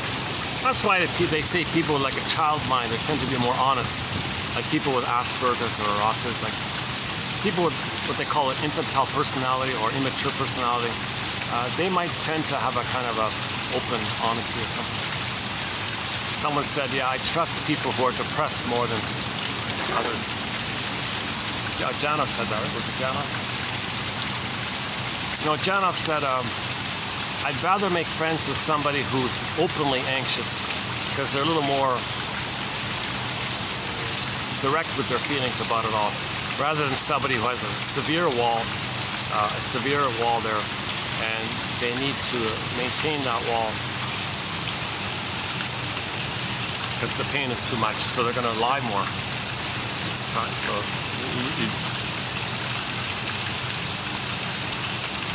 Okay, this was the introduction. This was somebody's intro to Mr. The author here. Few people seem to realize that many, if not most of the problems they encounter in life stem from the fact that they are unable to get along with themselves. So that's neurosis. We're afraid of ourselves. We're running away from ourselves. We're an emotional fugitive from ourselves, looking for ourselves, running away from ourselves. That's the conflict, right? We want ourselves, but we're afraid of it because of the pain memories, so we're running away from it, but we're looking for it, but that's neurosis, right? I think Masterson offers the best line for this. Self-activation triggers abandonment depression, which leads to defense.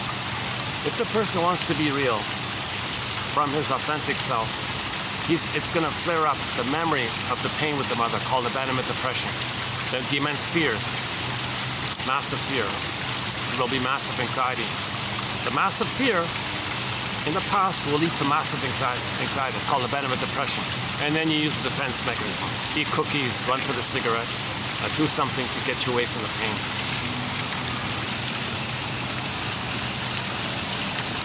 Okay, so David Seabury consistently emphasized the necessity of the individual recognizing his complex nature. So this guy put like a positive intro. He gave this author a positive kind of sentence here, which was this. This self-help author consistently emphasized the necessity of the individual recognizing his complex nature. Man is an emotional, mental, and spiritual being, and until he recognizes these three aspects of his nature and discovers how to have them harmonize with each other, difficulties will be encountered. I think I prefer Janov's one. Janov has the three brains, right?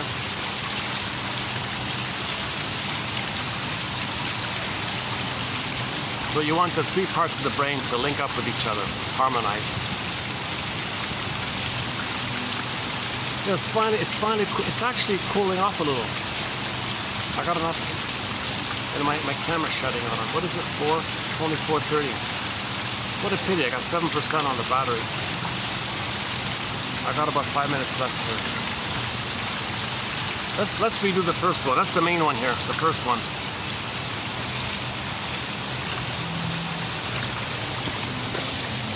Okay, the first one in today's batch, 2808, by Barlow. If I were to put anxiety into words,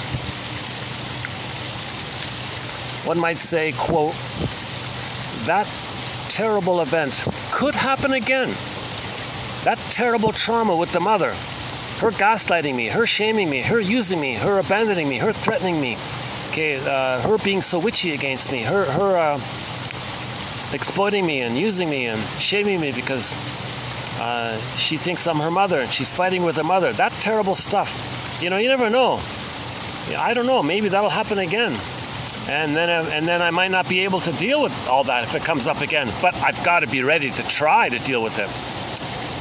That's anxiety. You're going to try to process the old event with the mother that's coming to your awareness in the present from the past because it's triggered up. You got to try to struggle with the mother. So anxiety is you think you're somehow going to change the mother. Anxiety means you think somehow you're going to find somebody in your fantasy to be the mother, and you're going to convert that traumatizing, abusive mother and make them being a loving mother. What an immense pressure, tyranny of the should, anxiety in that area. How is a baby supposed to transform an abusive mother and make her be a loving mother? That impossible task leads to anxiety. But you got to try. Just as the baby tried, Just as the baby tried, Janoff calls it the struggle. The baby had a struggle with the mother. He tried. Mother, come on, change your ways. Come on, mother, don't use me. Mother, I'm not you from back in the nursery. No, mother, I'm not your mother from back then. Come on, mother, be reasonable. The baby's trying to make the mother be a loving mother. He's trying. He can't. Men's fears. Okay, now, okay, bottle up. You go through life, you're going to be triggered of that old. So now you want to control people in the present. Now you want to emotionally change people in the present. You're reminded of the immense impossibility of that task, but you got to try. It's not going to work, but you got to try. Like the baby had to try. Why did the baby had to try? Because the baby needed a loving mother. Oh. Talk about anxiety. I keep thinking this is going to shut on me. I got 6%. 6%.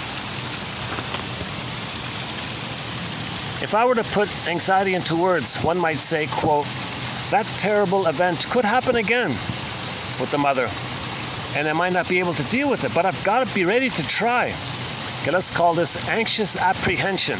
Anxious apprehension, this phrase conveys the notion that anxiety is a future-oriented mood state where one is ready or prepared to attempt to cope with upcoming negative events. Like in the Disney film, I Plan for the Future. This is best reflected in the state of chronic overarousal that seems to characterize anxiety and those who present with anxiety. Okay, so those who, you see them, boy, they look anxious, don't they? Or they're kind of all revved up in a manic mode, hypomania, let's say. This arousal may be the physiological substrate of the attempt to be ready to fight with the mother, to change the mother, okay, which may underlie an effort to counteract the helplessness of that time. Another way of saying it is the person's going to be vigilant or hypervigilant.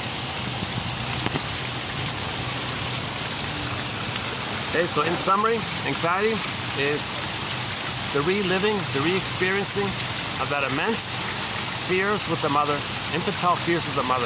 You don't know it. It was a struggle to change her. You couldn't change her. You tried to change her. It was a pain that you couldn't change her.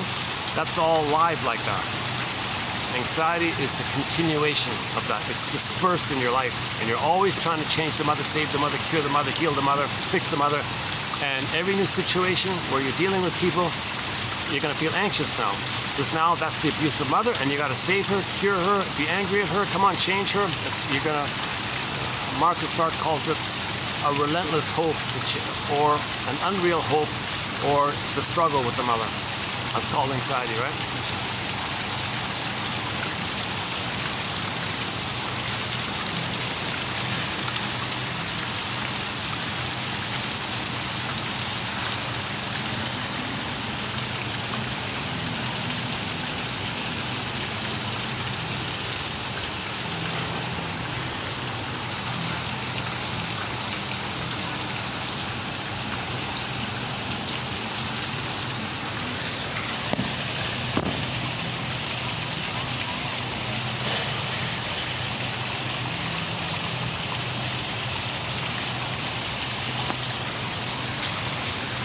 Let's see. What is it? 5%.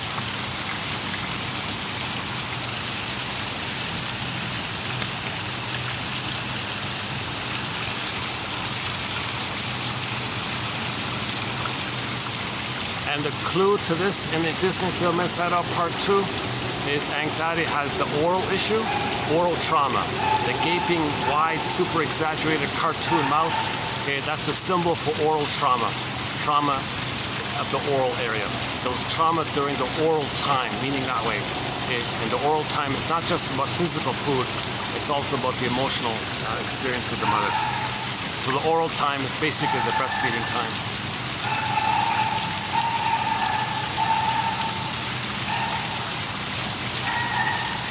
So in the trailer, when anxiety says, I prepare for the future. Okay, that's what we're talking about. Anxiety has anxious apprehension. That what happened in the past can come up again. Now you got to be ready. Now you're anxious.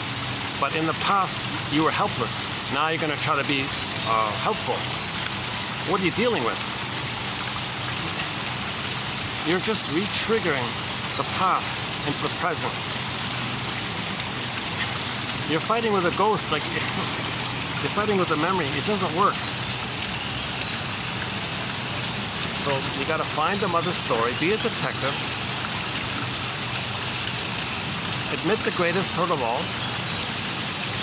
The greatest hurt of all, mother failed me. Okay. 90%, one estimate is 90%. Do we have that here? Hang on. Did I miss one here?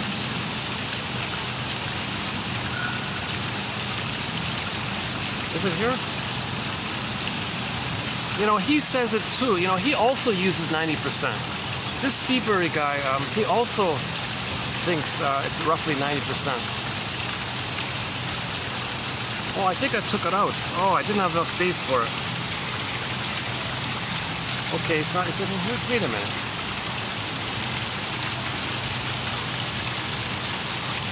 Where's the 90%? Oh, you hear it? Oh, it is here. Hang on. Oh, you hear this? Yeah, I missed one. Few people realize that roughly 90% of North American homes, he says, are breeding some forms of mental abnormality from parental influences. 90% of the another quote we have was 90% of the babies are not getting a secure attachment style. The attachment with the mother is not safe, it's not secure, it's anxious, it's avoidant, it's disorganized, it's unformulated, it's avoidant, it's some kind of disturbed thing with the mother. Okay, and the mother's not in a place to see the baby's needs because she only sees her struggle with her mother in her past, which she projects into the present, puts her baby in the role of her, when the mother was a baby, and replays what had happened to her. So the mother says, okay baby, you're going to play me when I was a baby. I'm going to play my mother when I was a baby. So you're going to play me, I'm going to play my mother, and I'm going to replay it. I'm going to shame you because my mother shamed me, that's them replaying it. Now baby, you're going to play my mother who hurt me, and I'm going to fight with you. So 90% of the babies are getting this kind of stuff.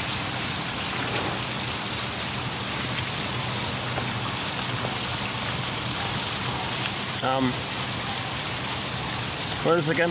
Okay, few people realize that 90% of North, he says American, I just put North American. The other quote was North American. Okay, well, now it's called Turtle Island, right? Well, we can't say Turtle Island because that's indigenous people. But what is now currently referred to as North America. But for 100,000 years was called Turtle Island. In South America, each indigenous group had their own name for South America, but the general consensus in North America, most indigenous groups would agree to call it Turtle Island. Such a statement, this 90% figure, may seem extreme to many readers. It appears so because they have no conception of how a normal mind would think. For example, the people of the Dark Ages had no grasp of all the bad hygiene of that day, you know, with the dirt and all that stuff. The student of modern mental hygiene knows that abnormal mechanisms are everywhere rampant. So just as in the Middle Ages, there was this rampant ignorance of the bacteria and the mold and all this. People didn't know about this kind of stuff. Oh, let's go back. Let's see. 4%. Oh, group's coming in. Hold on a second.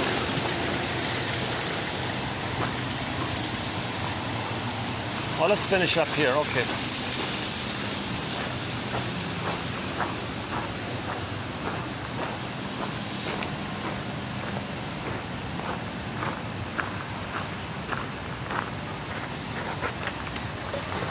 You know, I'm just now realizing now's the time to start a video. This is now, look at this, I got the lighting good, it's cooler. The problem is, it's now, what is it? 4:35. If I start a video now, I could do at least a good hour, right? Maybe an hour and a half.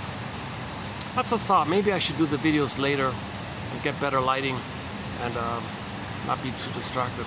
But luckily, despite my tech issue, 96, I managed to get, what is it? 3 hours. 3-hour video. I'd like this to be a longer video. I'd like to stretch this out a little bit. I was planning to compensate for the weakness of Seabury's quotes. I wanted to kind of add to it a little bit, but I've only got 4%. I got to keep a close eye on this because I have to physically stop the video for the video to be captured. If the camera shuts out otherwise on its own, I lose the whole thing. So I gotta, and the warning, and sometimes I don't get a warning. Sometimes it gives me like a 2-second warning. So I'm confused about that. So when it hits 2%, I'm gonna shut it out. Now it's at 4, right? It says 4 here. All right. Maybe 5 minutes left. I like the Jean Piaget. I tried to find, I looked it up. Where I wanted to find the original source. I couldn't find it. So I looked back to Seabury. He said, well, he said he found it. It was from a French source, so it wasn't translated. But apparently Piaget said the only normal mind is the child's mind. The natural, I mean the non-traumatized child mind. That way.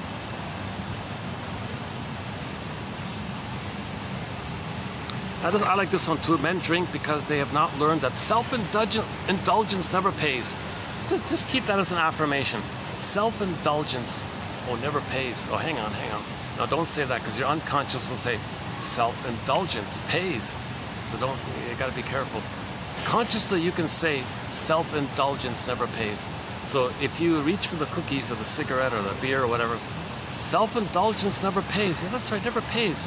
I'm just repeating the disappointment with the trauma in the past, because what we do is we repeat all the time.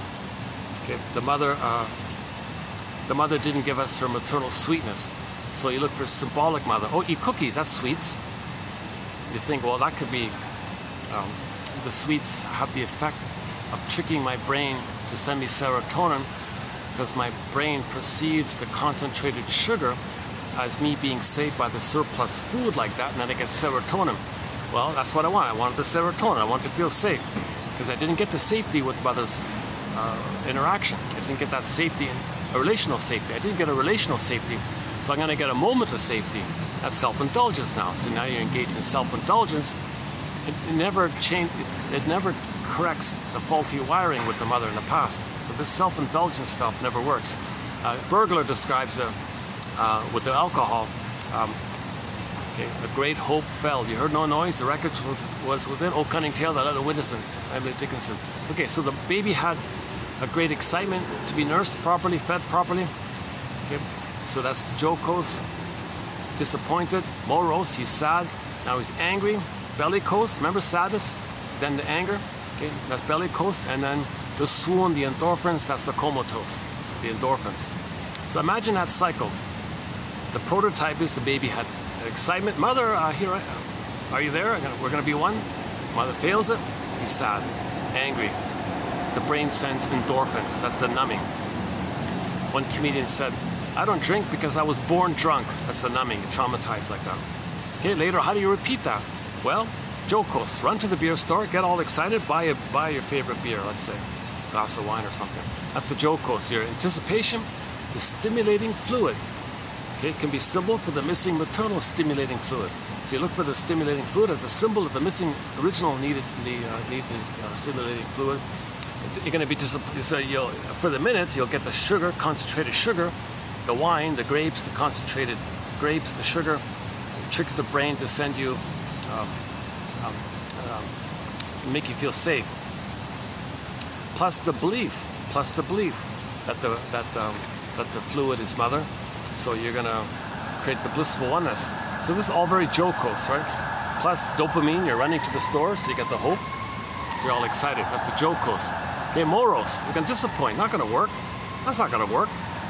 No time machines, no morphing machines. You can't change what happened in the past. Not going to work. this symbolic mother. It's not the actual mother that was needed back in the nursery. It's not going to work. You're just replaying the thing, the loop. So the prototype was baby was excited for mother. Ouch, no, sad, angry, endorphins, pain, numb. Okay, replay, instant replay. The president, Masterson calls it replay. So you indulgence, replay. So beer, jocose, he calls it the jocose. Excitement, that didn't work. Morose, now you're sad. Bellicose, now you're saying all these awful things, you're angry. And then next morning, you get a hangover, he calls it the comatose. So Bergler, I didn't know this, but Bergler said that this is sort of a common amongst that community there, amongst the drinking community or something, whatever it is. It's called jocose, morose, bellicose, comatose. He's comatose. By comatose, he means the hangover you get, that blurred kind of feeling. Because the pain of reliving what happened triggers the endorphins. Oh, this has got to be over here. 3%. Okay, I got 2 minutes left here. Now I finally calmed down a little bit. Now I feel like it took me 3 hours to calm down. It took me 3 hours to calm down. Here I am repeating myself. Part of my anxiety. Once again, I have anxiety. So let me analyze myself here. So my anxiety, I'm talking to an imaginary audience. Okay, so that would mean I'm going to trigger up not being seen in my childhood. Now here I am anxious. Come on, dear imaginary audience, will you see me? Or will you think positively? Because I didn't get it. So now I was helpless as a child. I was helpless to be seen. If the mother had her problems and all this, emotionally immature mother, let's say, BPD mother, narcissistic mother, emotionally unavailable mother, traumatized mother, PTSD mother, whatever it is okay? So I was helpless in that case. The memory's there. Here I am talking to an imaginary audience. So I trigger the past. I transfer the past to the present. So now the imaginary audience is the mother didn't see me. Now I'm trying to not be helpless. Now I'm trying to be ready for this. Now come on, imaginary audience, could you see me? That's why people say, please hit the like button. Please hit the like button. I want to be seen. Maybe that's why people are saying that. Not just for the money part of it. Hold on a second. 3%. Still at 3%. Okay, so my favorite's the first one by Barlow.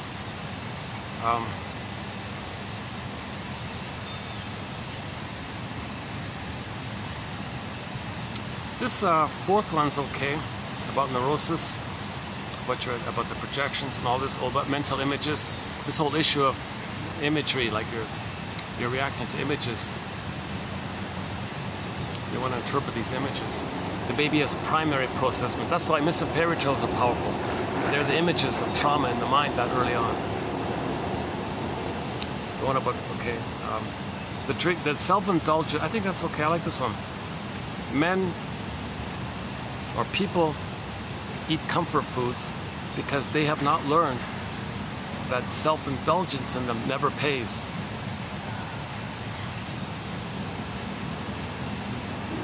Okay, this I have a quiet strength and center of courage. Courage is latent in everyone. A belief in this is essential in therapy.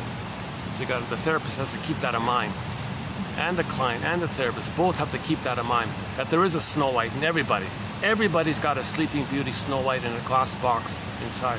Everybody's got a soul that's frozen, but it's there, it's still there, even though it's frozen or sleeping or whatever. Emotional coma.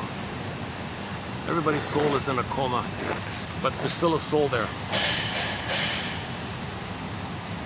The mosquito. I didn't mind this one about the mosquito. The way he described it, if you read it, it's kind of funny, with the mosquito.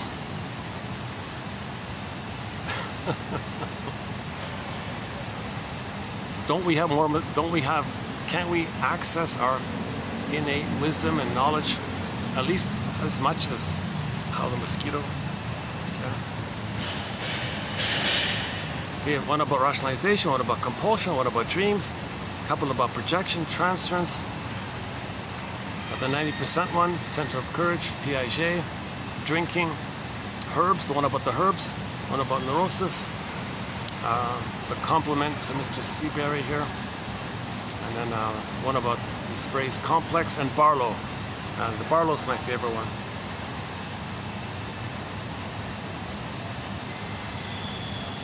Okay, these quotes aren't fully representative of the typical quotes. Once in a while I have a bit of a dip in the strength of the quotes. Today's a bit of a dip. I didn't want to post Seabury's quotes. I had this conflict with him. I wouldn't want to meet him. I wouldn't want to talk to him. I feel like he's kind of cynical. He's a little too cynical for me. Oh, hi.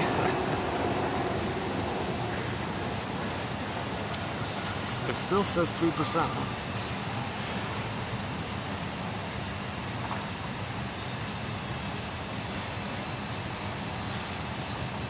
Yeah, they always have to wipe the leaves off the table. See, the leaves always fall on the table, so the staff always has to go around and dust off the leaves. Let's see. Well, I'll close this video in 5 minutes. Any final thoughts here? Inside Out. Oh my God, yeah, in the final version of the trailer, they played Steve Perry's song, Any Way You Want It. Well, Journey. Well, Steve Perry's the singer. Any Way You Want It. There's a very good live version of Any Way You Want It. That's the way you need it, any way you want it. Steve Perry did a very good live concert as a soloist in Toronto, 1994. Yeah.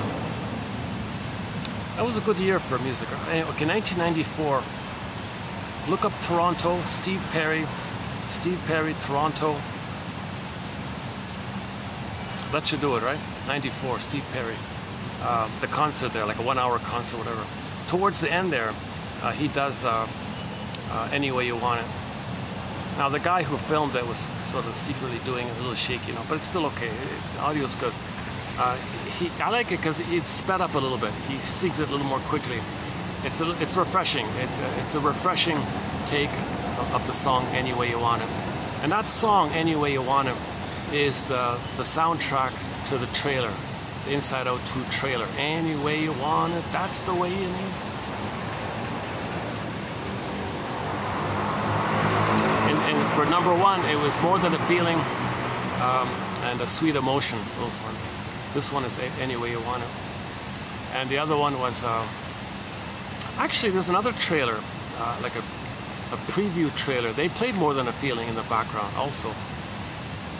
And in the original trailer, I noticed they played the Crazy Train song when they were wrecking the console. Bum, bum, bum, bum, that one there. There's anxiety on the Crazy Train now. Like that. So we're kind of crazy when we're too anxious.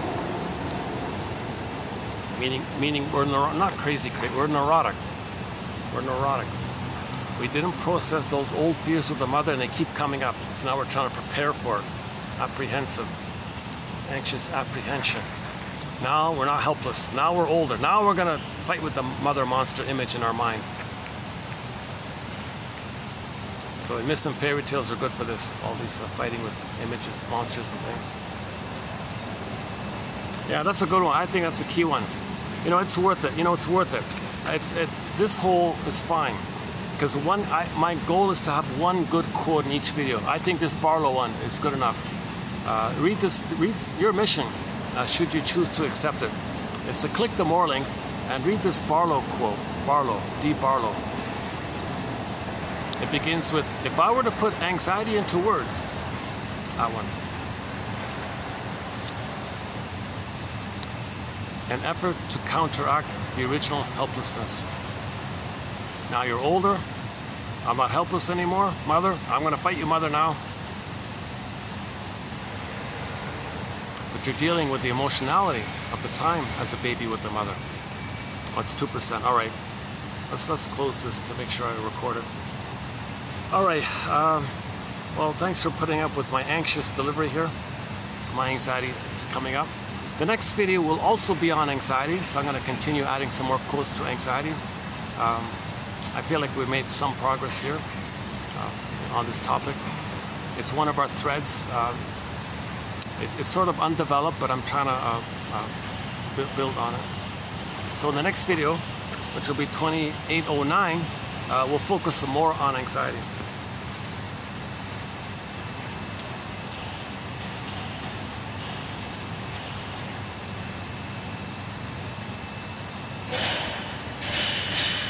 Okay.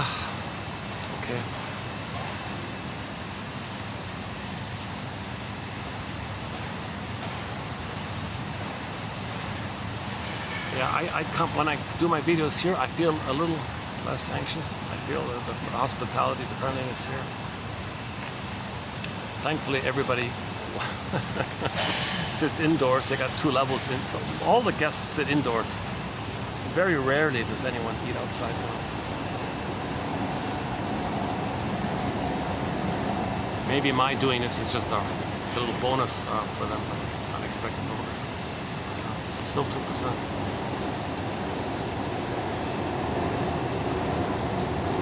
Good coffee, yeah, good coffee. I've been told they have the best, they make the best tiramisu here. I don't know yet. Maybe one day I'll try. On my birthday I'll try or something. Okay, how about when the Disney film when Inside Out 2 is released in June? Maybe that's when.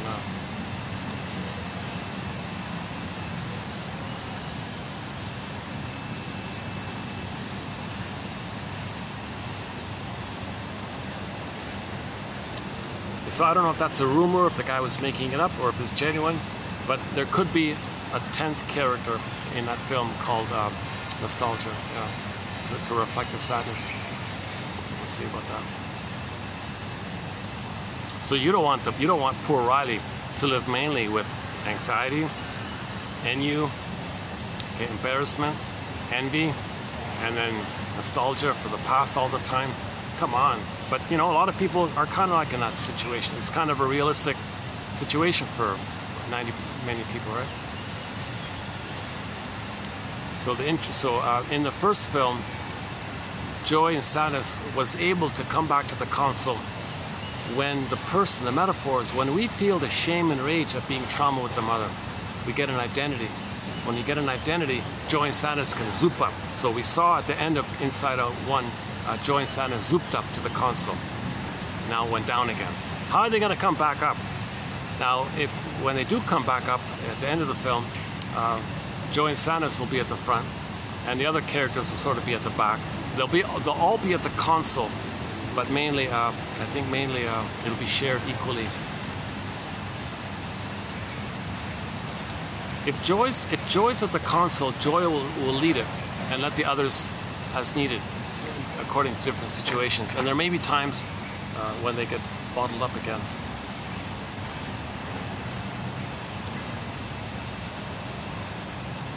That's one of the funniest trailers I've seen.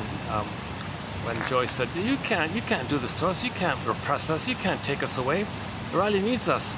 The next scene, click, they're in the bottle, and the fear character shouts, "We are suppressed emotions." It's a very good image in the bottle, in the unconscious. Now they're in the unconscious. It's not just in the bottle. The point is, it's in the glass like that. It means they're unknown, not available to you, and it's in the unconscious. So you first gotta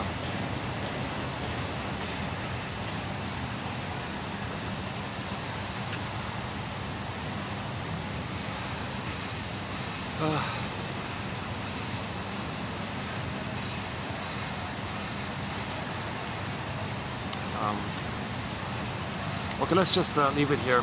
So I'm not coming up with any. I would love to end on some kind of joke of some type.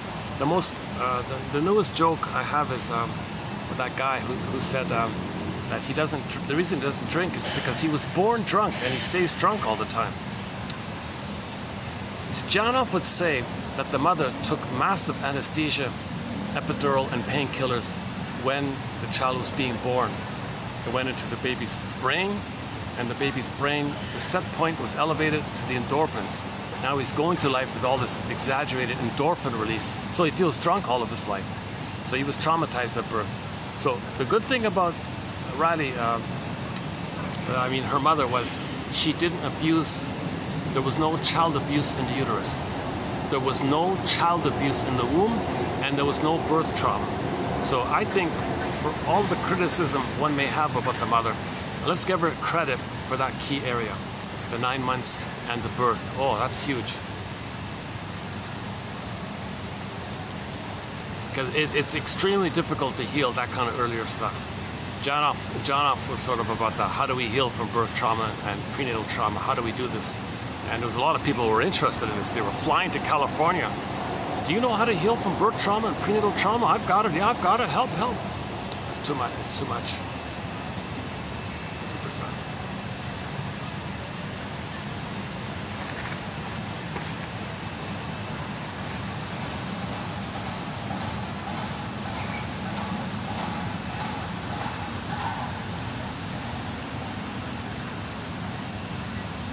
Why don't I just maybe end it up here with this view here of the leaves here, soothing image of the leaves in the wind here. And I'll see you in 2809 where we will be adding more quotes on the topic of anxiety. Until then, I'll see you in the next video. Thanks very much.